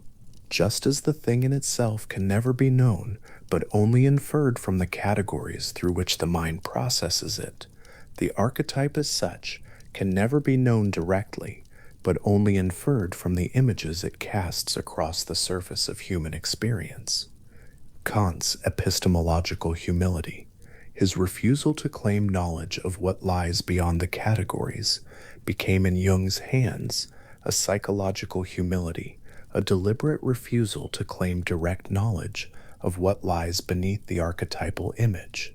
Both men were working at the boundary of what the human mind can transparently know about itself. Both of them stayed at that boundary longer than was comfortable, and both of them found the staying honest. There is a road from Königsberg to Plato's Athens, though it runs backwards through time, and Jung walked it too. Plato had asked, long before anyone was using the word epistemology, why it was that particular beautiful things, a face, a melody, a mathematical proof, seemed to participate in beauty rather than simply to be it. Why the particular always seems to be reaching towards something it cannot quite become. His answer was the forms. Behind every particular sensory thing, Plato proposed, there stands an eternal, immaterial template, the form of beauty, the form of justice, the form of the circle, of which all particular instances are imperfect copies. The real is not the visible. The visible is a shadow of the real, cast onto the wall of a cave by a fire whose source the prisoners inside have never turned to see. Jung acknowledged Plato as a philosophical ancestor of the archetypal concept. He was specific about this, and specific too about where the resemblance ends.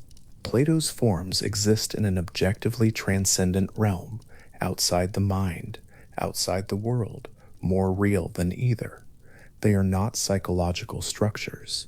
They are ontological furniture of a universe that would contain them, whether or not any human mind existed to think about them.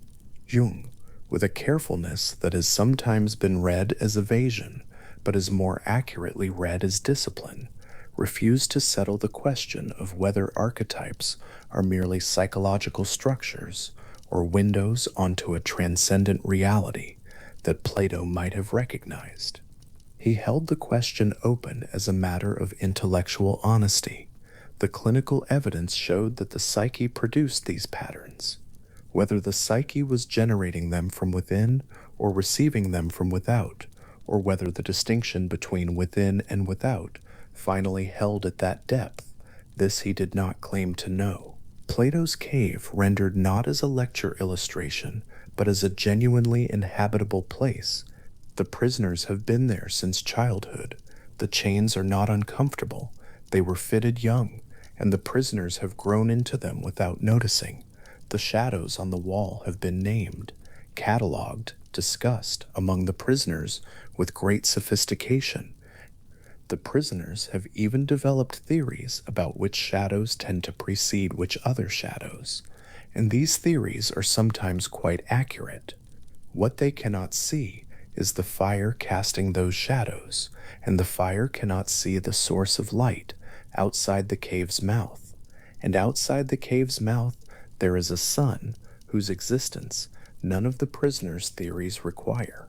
Jung read Plato and found a reflection of what he was observing clinically, distorted by the specific metaphysical commitments of ancient Greek philosophy, but recognizable in its essential shape.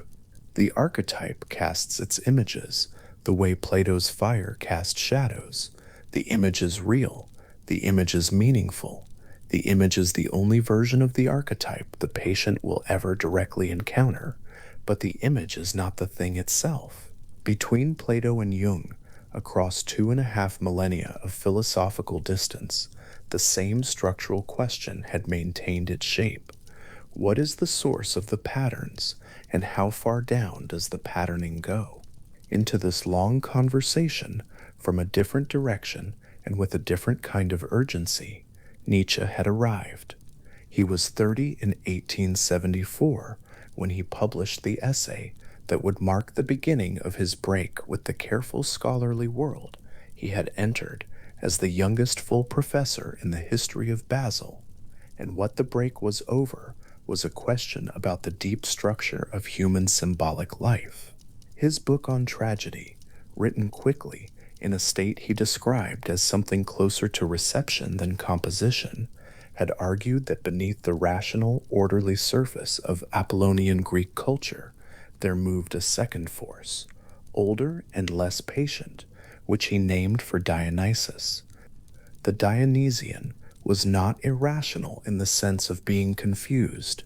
It was pre-rational, anterior to the categories that make individual selfhood possible, anterior to the subject-object distinction that makes ordinary conscious experience feel solid. When it broke through completely. What Nietzsche was describing, the eruption of an impersonal, boundary-dissolving, formidably energetic principle through the ordered surface of civilized consciousness, maps structurally onto what Jung had observed in the clinic when the collective unconscious erupts into a life that has been organized around the assumption of rational self-command. Nietzsche had identified the phenomenon from the outside as a cultural critic and classical philologist, examining the symbolic forms of ancient drama. Jung identified it from the inside, sitting across from patients in whom the eruption had happened without invitation, and from whose accounts he was trying to construct a map of the territory. Jung read Nietzsche carefully, and he read him with a particular kind of attention, the attention of someone who recognized in another writer's text the signs of an encounter with exactly the material he was spending his own professional life trying to understand. What he found in Nietzsche's later writing, especially in Zarathustra, was a document of what happens when a philosophically prepared and genuinely gifted mind meets the full force of the collective unconscious without a stable enough ego to mediate the encounter. Nietzsche's ego had begun in those pages to speak as though it were the archetype itself, as though the figure of Zarathustra were not a literary creation being examined from a position of maintained distinction, but an identity the writer had assumed. Jung returned to this reading many times, not as diagnosis, not with clinical detachment, but as a case that illustrated with particular clarity a specific danger that the archetypal depths carry, the danger of identification rather than relation. The wise old man archetype, which Jung traced through Merlin and Hermes and the prophetic figures of the ancient world, carries this danger in concentrated form. What the archetype offers is genuine, a quality of meaning and guidance that exceeds what the ordinary ego can generate from its own resources. But the ego that receives this offer and believes itself to be the source of it, rather than the recipient, has confused the carrier with the cargo. Nietzsche's Zarathustra speaks with the authority of transcendent wisdom. Nietzsche the man, writing those pages, may have been receiving a transmission from the deep symbolic layers of the human psyche. The catastrophe was not the transmission. The catastrophe was the collapse of the distance between the receiver and what he received. Jung was not diagnosing a failed philosopher. He was observing a philosophical tragedy of a kind that the structure of the psyche makes possible, and he used it as a standing illustration of why the Distinction between ego and archetype must be maintained. Why the encounter with the collective unconscious must be navigated with something more than either the dismissive rationalism that denies its existence or the credulous inflation that mistakes its contents for personal property. This was not a warning. Nietzsche had not, in some sense, issued himself. The Dionysian principle, as Nietzsche described it, is not an invitation to merger. It is a force that can dissolve the individual. What Nietzsche saw with extraordinary clarity from outside, he was unable, in the end, to protect himself from within. And the conversation did not stop there. Out of these philosophical materials, Kantian epistemology, Platonic metaphysics, Nietzsche's cultural analysis, and out of the comparative anthropology that was also flourishing in the same decades, another voice eventually joined.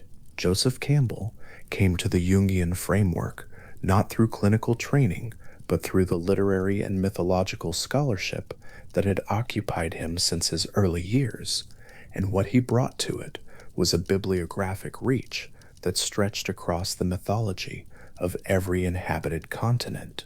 His method was simple, at least in its initial gesture. He read everything, and he looked for what repeated. What he found and organized in his 1949 study of the hero figure across world mythology was a structural narrative that appeared with such consistency across cultures, separated by every barrier of geography and history, that cultural diffusion could not account for it.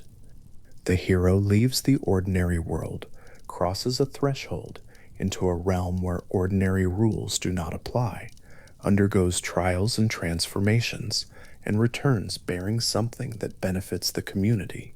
Campbell called this the monomyth, a term he borrowed from James Joyce, and the structural argument he built around it depended entirely on a premise he had absorbed from Jung, that the same collective unconscious underlies all human storytelling, that the symbolic grammar of the hero narrative is not a feature of any particular culture, but a feature of the human psyche itself. Campbell was sitting in the late 1940s, surrounded by the mythological texts of a dozen cultures, the Siberian shaman's initiation accounts, the Polynesian demigod narratives, the medieval Grail romances, the West African initiation stories, the Buddhist sutras, the Norse Eddas, and the convergences were accumulating in a way that began to require a different kind of explanation than literary comparison alone could supply.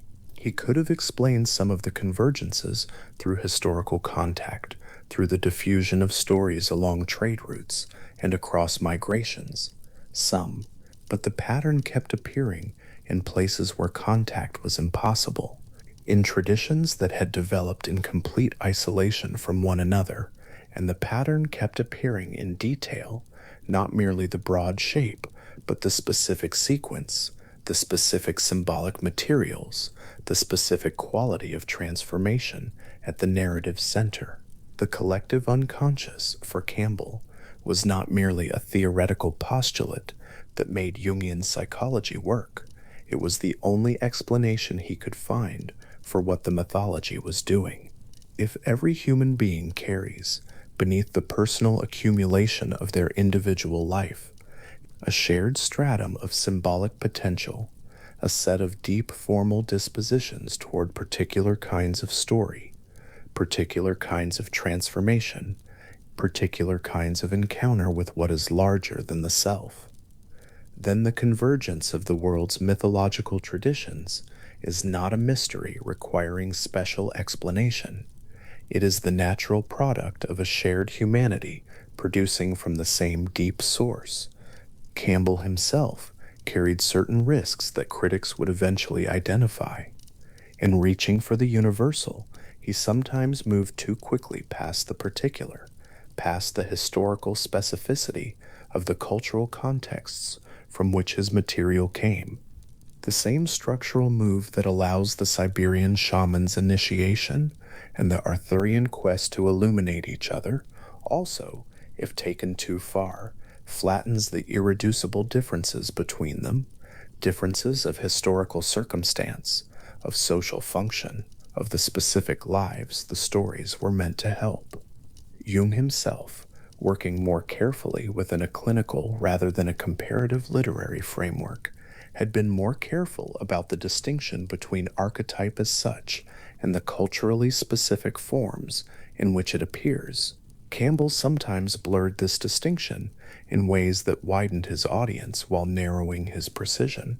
But the argument held, even where the execution strained, and what it held was this: the human symbolic imagination, across every culture it has produced, keeps returning to the same deep formal patterns, not because human cultures have been copying one another, but because human beings share a psychic inheritance that keeps generating the same patterns from within. The hero who descends into darkness and returns transformed, the threshold that marks the boundary between the ordinary world and the realm where transformation is possible, the guide figure who appears precisely at the moment when guidance is most needed. These are not inventions of individual storytellers. They are discoveries that individual storytellers have kept making, generation after generation, because the discoverable territory was always there. Mirza Eliade came to the same neighborhood from the direction of the history of religions, and what he brought was a concept that illuminated from a slightly different angle what Jung and Campbell had each been trying to describe. Eliade had spent years studying the religious life of traditional societies, not the theological systems of the great literate traditions, but the lived religious experience of communities in which the sacred was not a theological category, but a mode of encounters, a quality that certain places and objects and moments could acquire without warning and hold with a specificity that their material properties alone did not explain. The word he reached for was hierophany. A hierophany is any moment in which the sacred erupts into the profane, any moment in which an ordinary object or place or time becomes charged with what Eliade called absolute reality, a quality of being so full and so real that ordinary experience seems thin by comparison. A tree at the center of a village, a spring that has been flowing for centuries, a stone at a crossroads that has been dressed with offerings since before anyone now living was born. The material of these objects is ordinary. What is not ordinary is the quality of encounter they enable, the silence that falls around them, the particular attention that approaches them without being organized from outside, the sense in those who approach that they are touching something that was already there before they arrived and will be there long after they have gone. Eliade, standing before a Romanian rural shrine on a road that wound through forested hills, watching the specific behavior of the people who stopped at it during their ordinary working days. The pause, the gesture, the brief interval of a different quality of attention was not watching superstition or habit or the mechanical performance of inherited ritual. He was watching the human encounter with the sacred as a structural feature of consciousness, not something added to consciousness by culture, not something that education or development or the progress of civilization would eventually replace with something more adequate, but something built into the way human beings encounter the world at certain moments when the surface becomes briefly transparent. The structural resemblance to Jung's account of archetypal activation is not incidental. When the collective unconscious is activated, when an ordinary dream image or life event becomes suddenly luminous with significance far exceeding its literal content, the phenomenology reported by patients is closer to Eliade's hierophany than to any concept available in ordinary psychological vocabulary. The event is not merely interesting, it is not merely emotionally significant, It is felt as charged in a way that ordinary significance does not capture. The dream is not about the bird. The bird is the thing. The meeting is not coincidentally timed. The timing is part of what the meeting means. The quality of encounter exceeds the quantity of the event, and it exceeds it in a direction that both Jung and Iliade were attempting to describe with their different technical languages, languages that converged across the distance of their different disciplines on the same formal structure. Both thinkers were celebrated and criticized for the same move, which was the prioritizing of universal symbolic structure over the specific historical conditions that shape any particular religious or psychological experience. The criticism is not without force. History shapes the particular form an archetype takes. The cultural context of a Siberian shaman's initiation is not interchangeable with the cultural context of a medieval Christian mystic's dark night of the soul. Even if the formal structure of the two experiences bears a recognizable family resemblance, to collapse the distance between them in the name of universal pattern is to lose something real about what each of them was. Iliade knew this and said so, and was accused of not sufficiently following his own caution. Jung knew this, and his distinction between archetype as such and archetypal image was precisely an attempt to hold the universal and the particular in the same conceptual space without forcing one to disappear into the other. The conversation that Kant had been having with himself in Königsberg in 1781, working through the problem of how the mind structures experience before experience can begin, was part of the same conversation that Campbell was having with the world's mythological traditions in the late 1940s, and that Iliade was having with the worshippers at rural shrines, and that Jung was having with patients in a consulting room in Zurich. None of them knew they were in a conversation together. Each was working from their own materials, in their own discipline, driven by their own specific questions. Kant was asking an epistemological question about the conditions of knowledge. Plato had been asking an ontological question about the conditions of reality.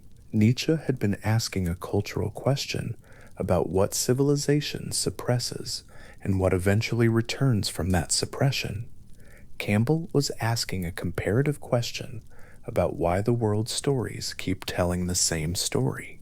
Iliade was asking a phenomenological question about what it is that human beings actually encounter in the moments they call sacred, but the questions were different angles on the same landscape, and what each of them, working from their separate angle, kept finding was that the surface of human experience, the individual life, the particular culture, the specific historical moment, rests on a depth that exceeds individual biography.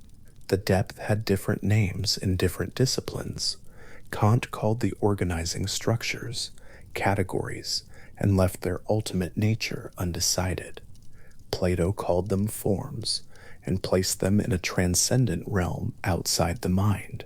Nietzsche recognized the Dionysian as something anterior to individual consciousness that civilization can discipline but not eliminate. Campbell called it the monomyth's deep grammar and found it everywhere he looked. Iliade called the encounter with it hierophany and documented its phenomenology across every tradition he could reach.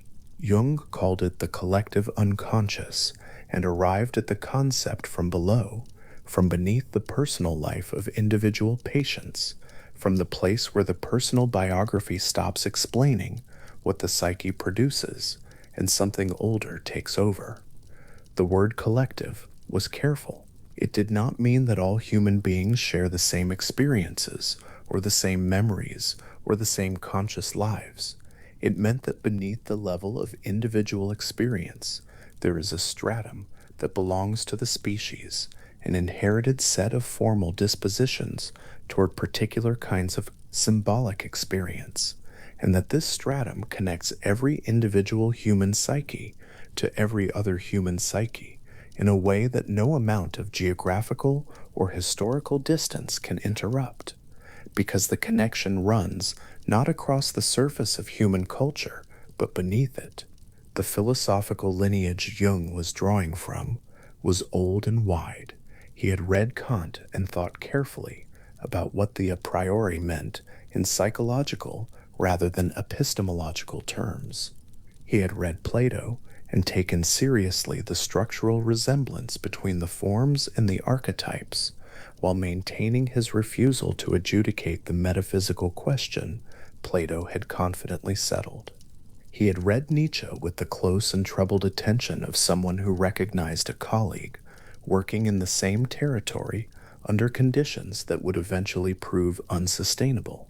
He had followed the comparative mythology of his own century and found it supporting, from the outside of individual minds, what his clinical work was showing from the inside. None of these thinkers had given him the concept ready-made. Each had contributed a piece of the architecture, and each piece had been contributed from within a different discipline, using a different language, shaped by a different set of concerns. What Jung brought to the conversation was the clinical evidence, the actual testimony of actual people in whom the deep symbolic layer had become, for one reason or another, active and visible above the threshold of consciousness. What he brought was also a willingness to follow the implications of that evidence past the point where it remained comfortable for either orthodox science or orthodox religion. Kant, in his study in Königsberg, with the long manuscript beside him at last complete, did not know that the question he had been turning over for 11 years, the question of what the mind brings to experience rather than drawing from it, would eventually be carried into a consulting room in Zurich and found there, in the reaction time delays of word association protocols and in the spontaneous imagery, patients who had never read a word of critical philosophy. The implications of his argument were wider than he had mapped.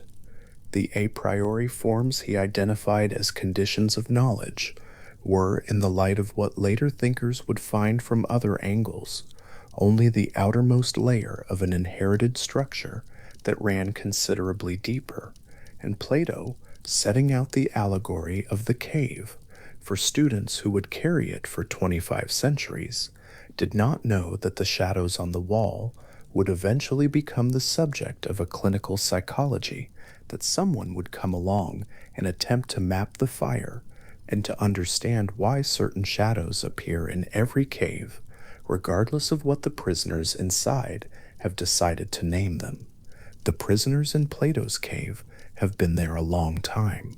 Their shadow catalogs are sophisticated and sometimes quite accurate.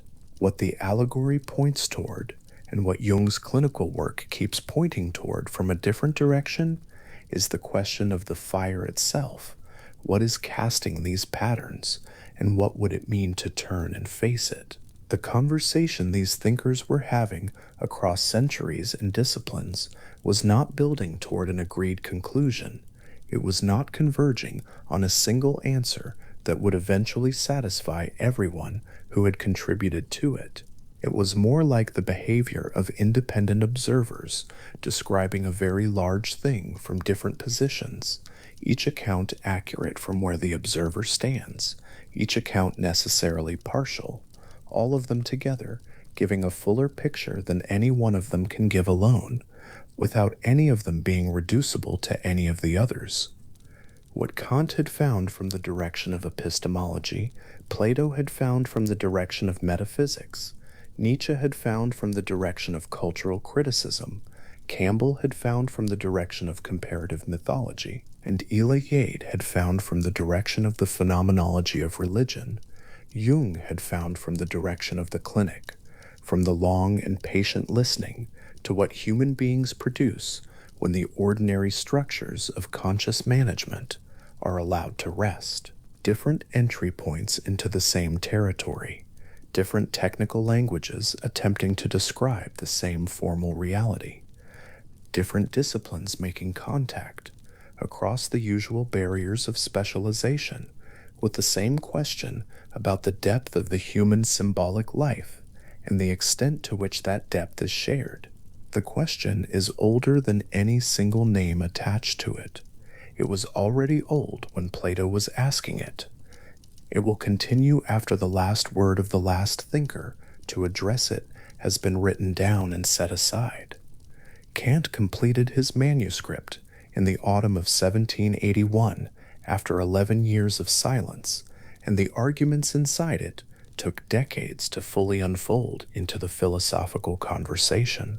By the time Jung was reading them in the early 20th century, the manuscript was a century and a quarter old, and the implications of its central question, what does the mind bring rather than receive, were still opening, still reaching into territories Kant himself had not entered, still finding new forms in new disciplines and new evidence in new kinds of inquiry. The observation that all of these thinkers were circling the same central question from different centuries and different disciplines arrives not as a thesis to be defended or a conclusion to be accepted, but as a quiet recognition that stays.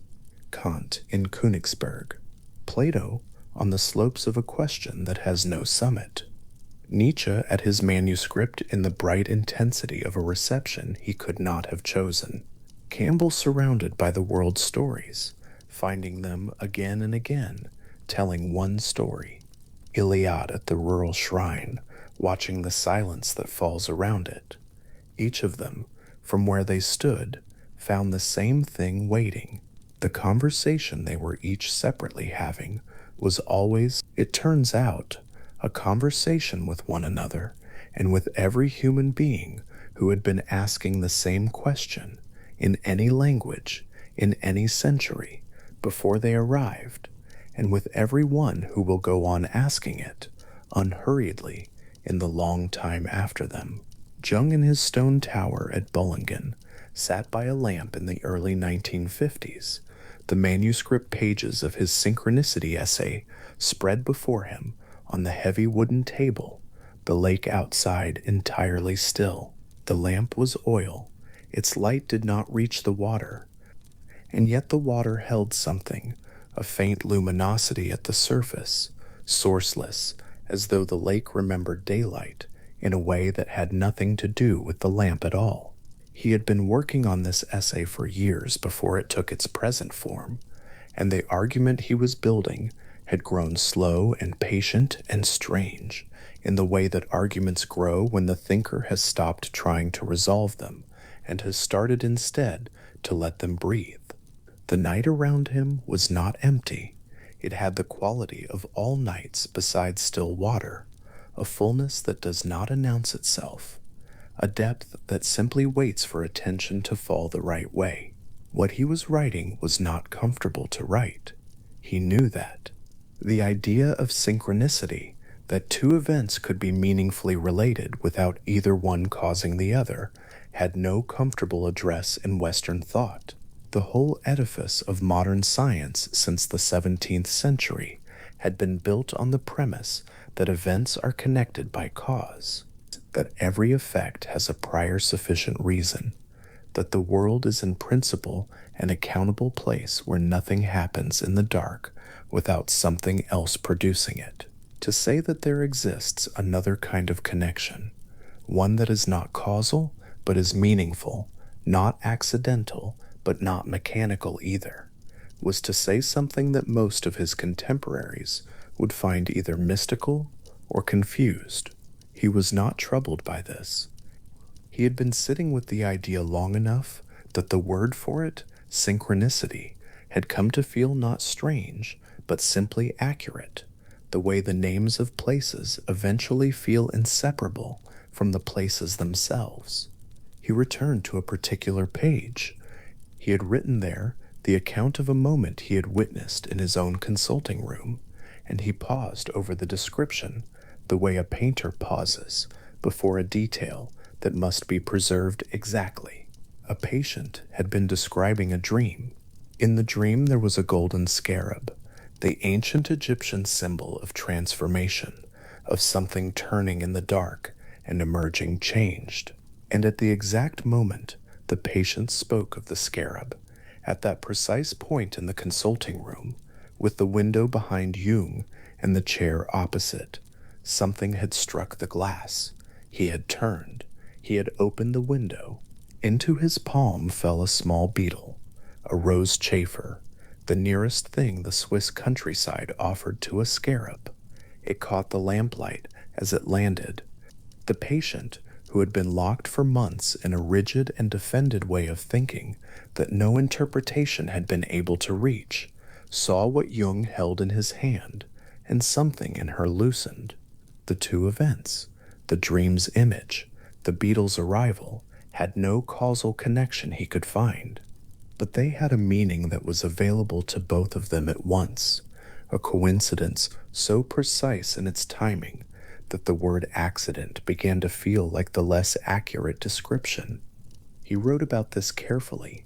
He was not claiming that beetles are sent by the psyche, or that the unconscious reaches into the physical world and moves small creatures through the air to arrive at significant moments.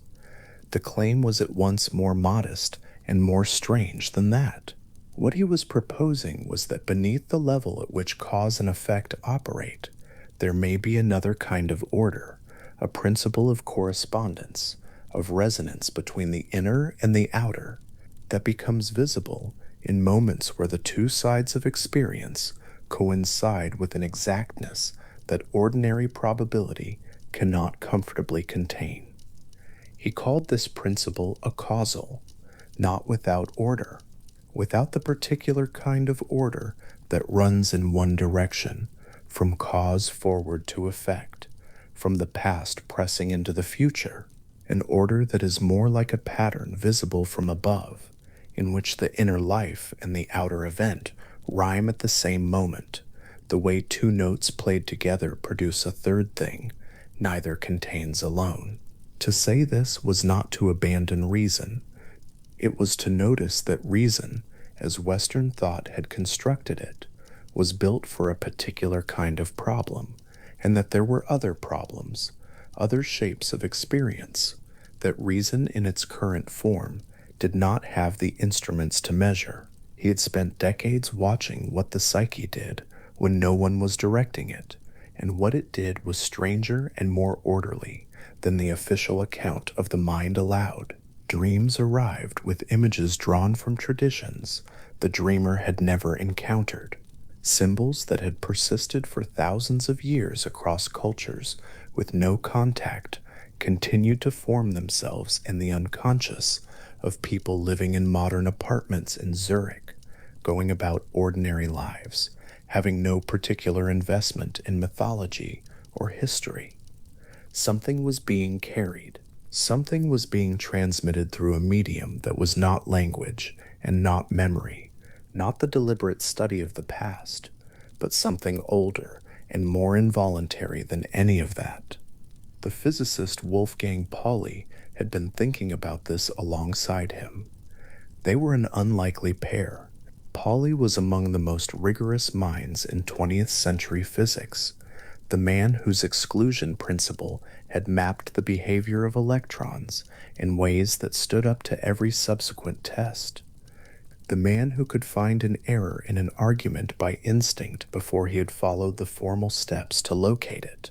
Pauli had also been Jung's patient in earlier years and had stayed in correspondence long after the formal work was done, because the territory between what physics was discovering and what depth psychology was finding had begun, for both of them, to narrow in an interesting way. The language of quantum mechanics, non-locality, the dissolution of classical object boundaries, the role of the observer in shaping what is observed, had at its edges a quality that neither of them wanted to overstate, but that neither of them could comfortably ignore. The categories that had organized Western thought since Descartes, mind here, matter there, inside neatly separate from outside, the observer cleanly distinct from what is observed, were not holding at the microphysical level. The physics had found something the categories could not account for, and Jung had been finding from the direction of the consulting room, rather than the laboratory, that the psyche at its deepest level seemed to share a border with the physical world in ways that the same categories did not accommodate. Pauli sat at his own desk in Zurich in those years, working through the equations of quantum fields, and pausing sometimes over something that was not quite a conclusion and not quite a question. The complementarity Bohr had described, the principle that certain properties of a physical system cannot both be precisely known at once, that the act of measuring one disturbs the other in a way that is built into the nature of things rather than into the clumsiness of the instruments, was not merely a technical limitation. It was a statement about the structure of reality at a level below the threshold where classical causality operated cleanly. Heisenberg's uncertainty principle had made the same point in a slightly different form. The world at its finest grain was not the deterministic machine that Newton's equations had implied. It was something more fluid, more entangled, more responsive to the presence of observation in ways that classical physics had no language for. And if the boundary between observer and observed was genuinely porous at that level, if what the physicist did in the act of measuring genuinely shaped what was measured, not as an artifact of imprecision, but as a structural feature of nature, then the strict separation between inner event and outer event, between psychological reality and physical reality, could no longer be treated as philosophically obvious. It had to be earned from the evidence each time. And in some cases, looking at what the evidence of the consulting room and the dream world contained, it could not be earned at all. Jung and Pauli published together in 1952, the same year as the synchronicity essay. What they produced was not a proof of anything. It was an argument for a more complete set of explanatory principles, four in all, held in a fourfold structure that Jung called a quaternio.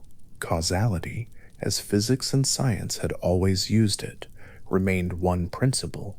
Synchronicity, the acausal meaningful correspondence between inner and outer, stood opposite it. Energy and meaning completed the four directions of the structure.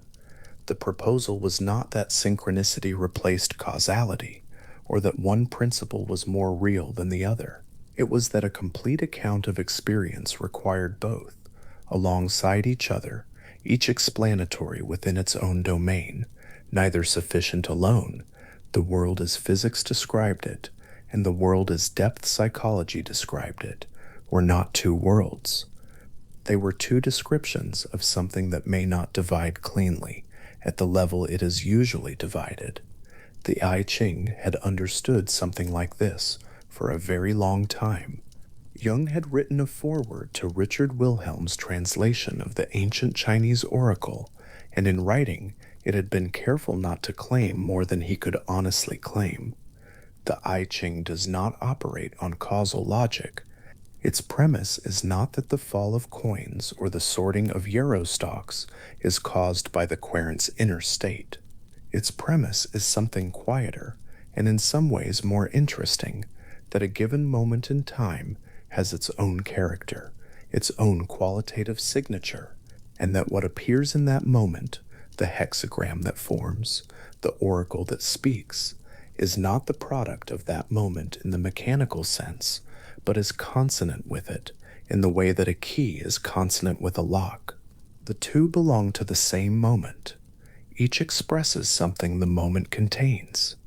The reading is not a prediction produced by a mechanism.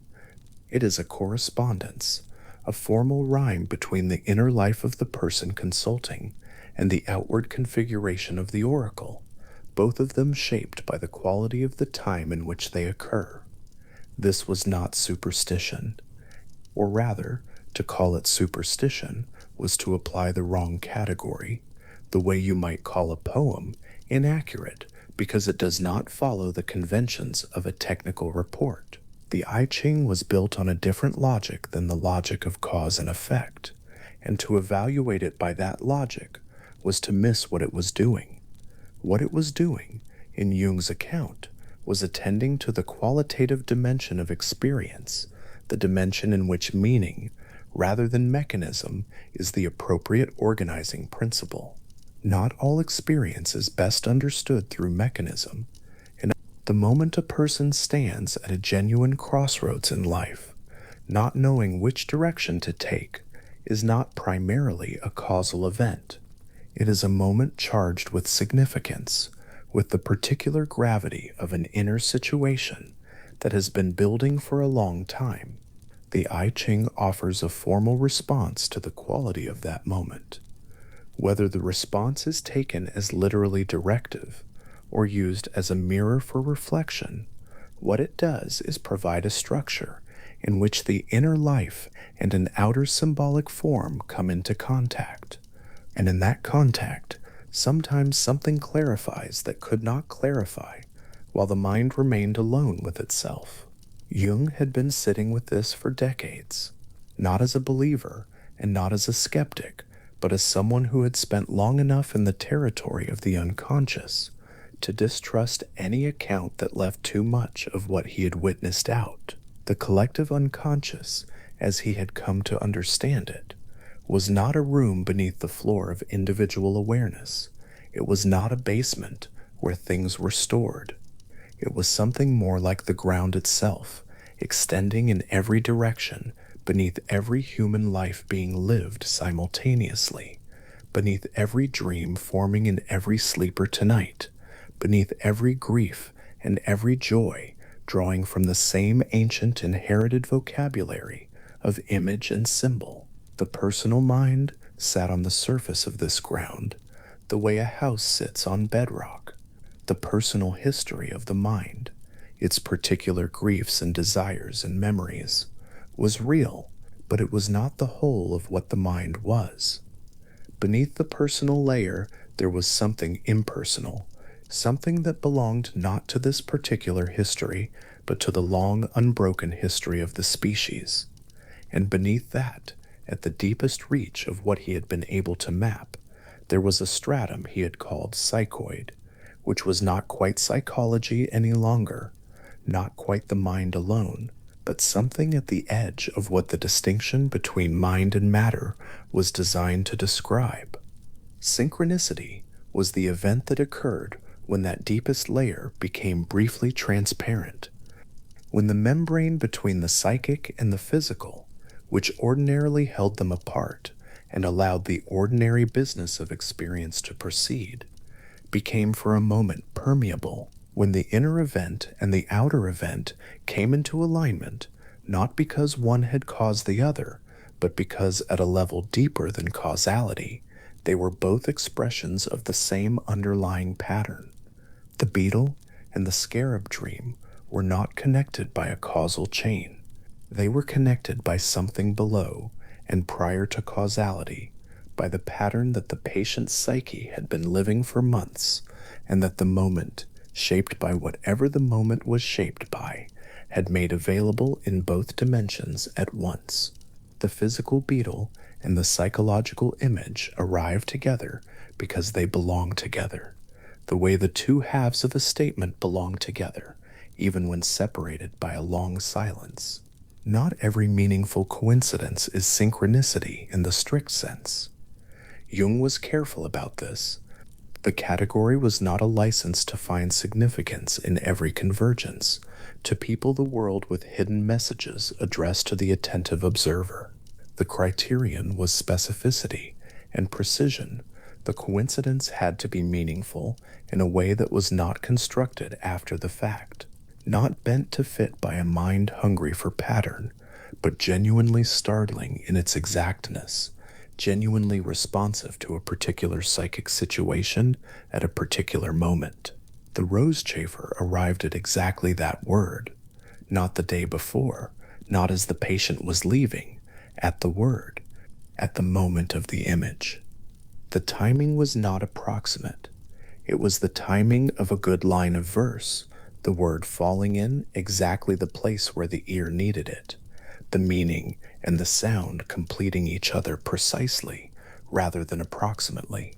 Most experience does not rise to that standard.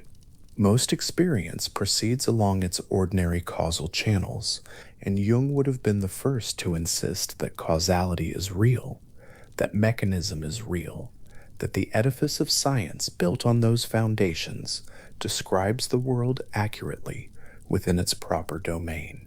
The argument was never that causality should be replaced. It was that causality, taken alone, leaves a residue of experience unaccounted for, and that the residue is not trivial, but concerns precisely the moments that carry the most weight in a human life, the moments of genuine coincidence, the dreams that know something, the image that arrives in the night that no individual biography could have produced. These experiences are real in the sense that they are genuinely had.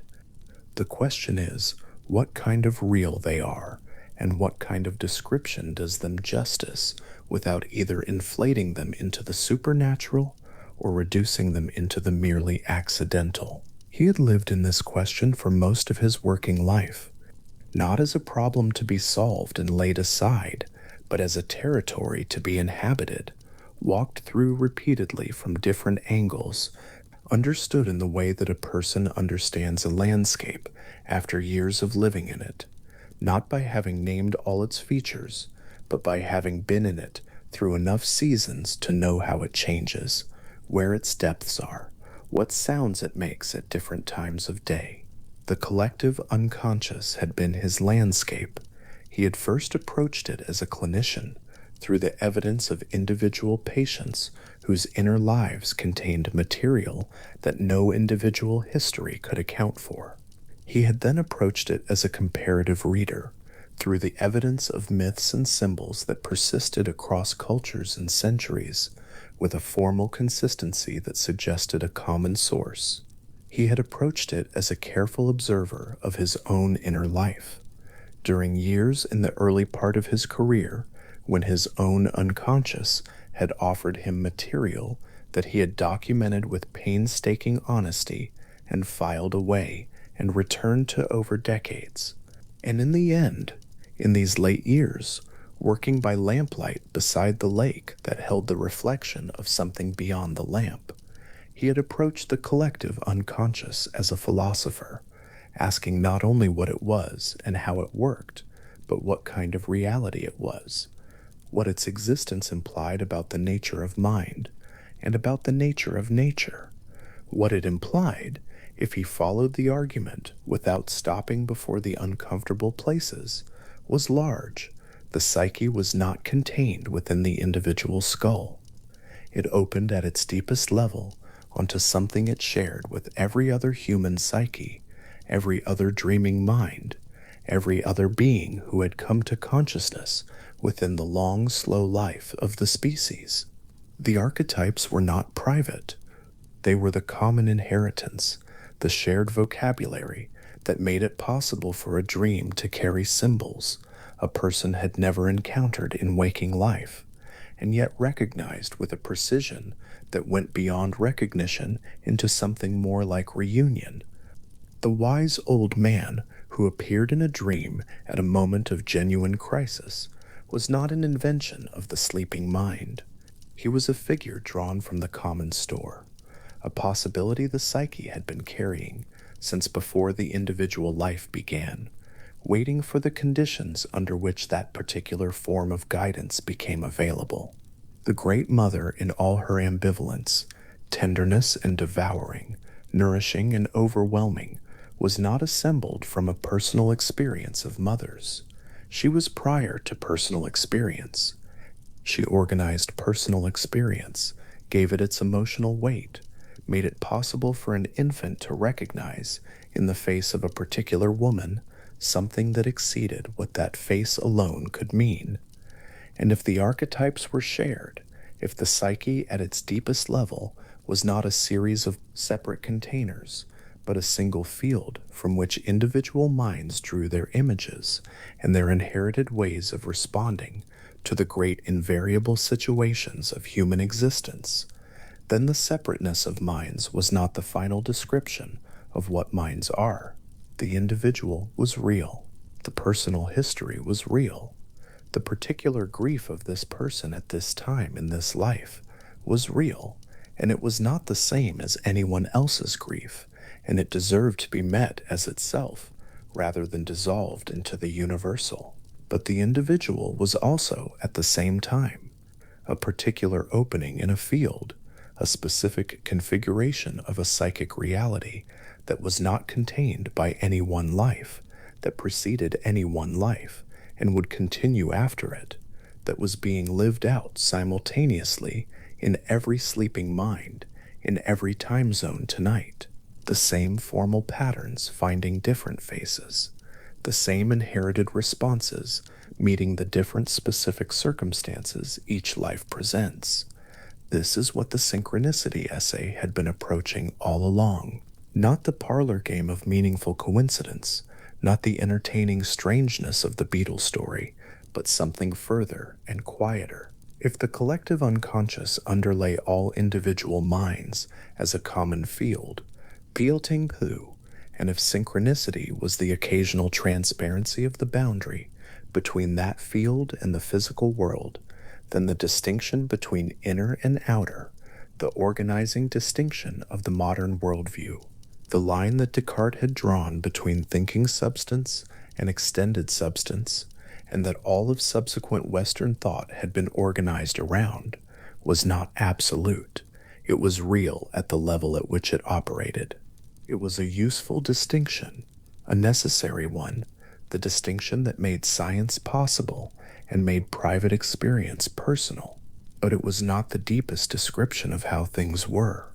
At the deepest level, the field that underlay the psyche and the field that underlay the physical world were in Jung's most careful and cautious formulation, not certainly distinct.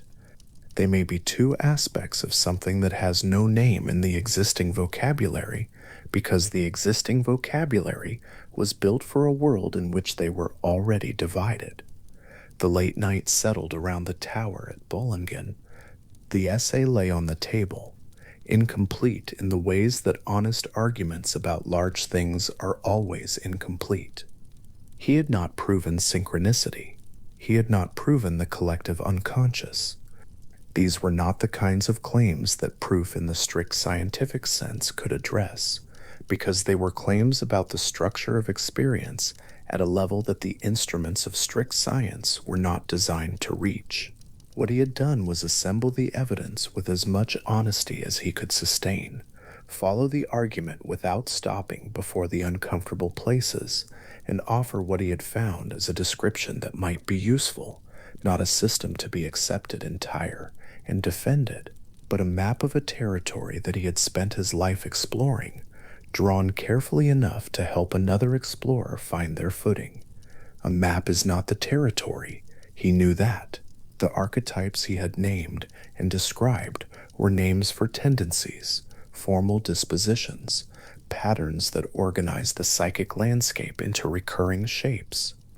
They were not things in the way that chairs and beetles and stone towers are things.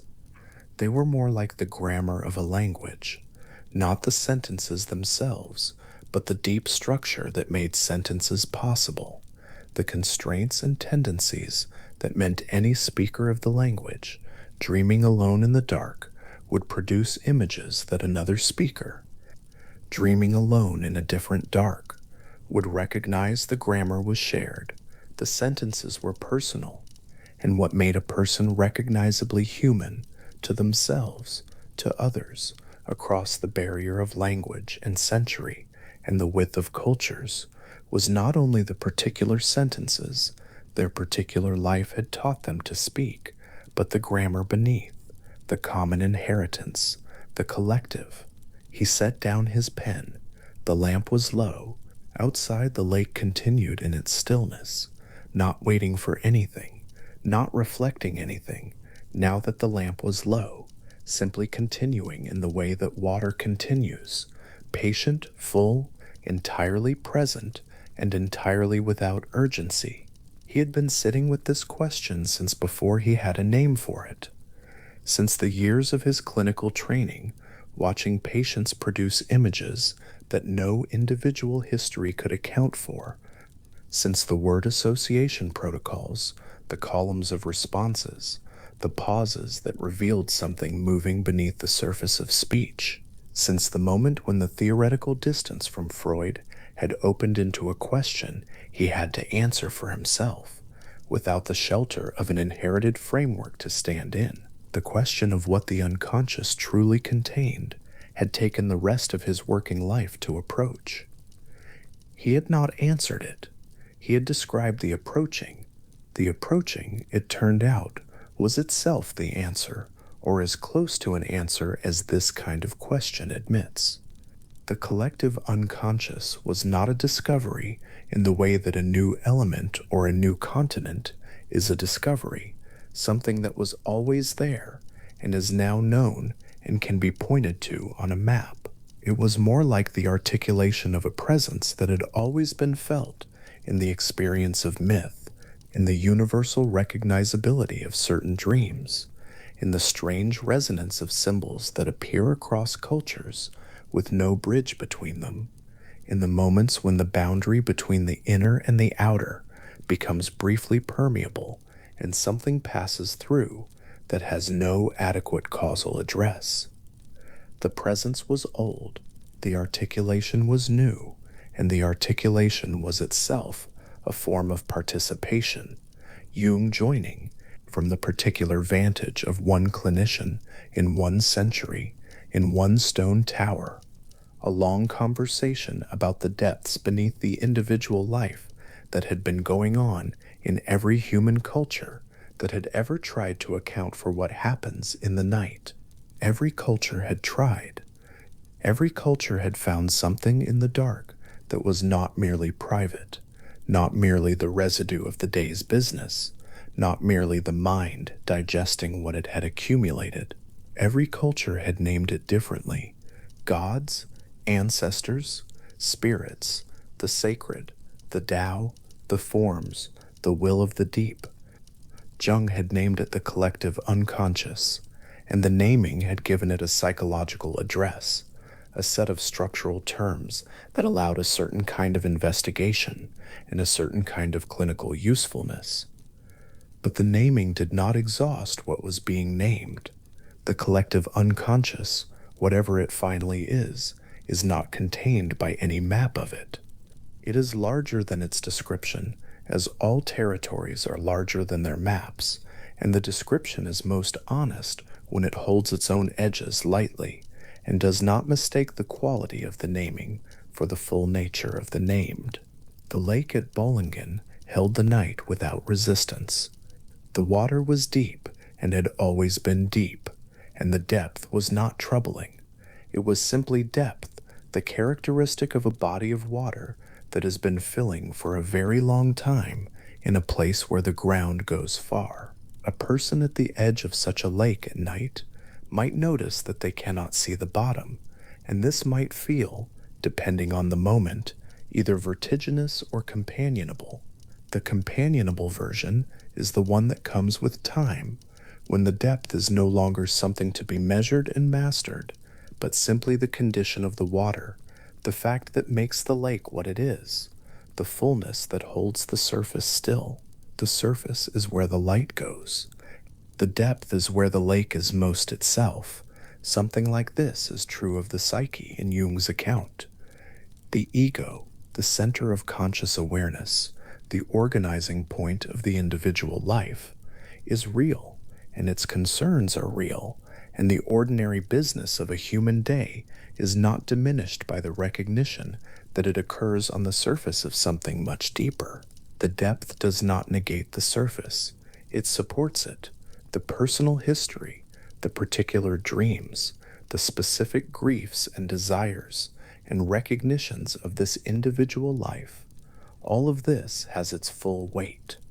And it has that weight in part because it is being carried by something that extends far beneath it, something inherited and shared and ancient, something that was carrying human experience before this particular life gave it a name. What moves in a person when they dream is older than their name.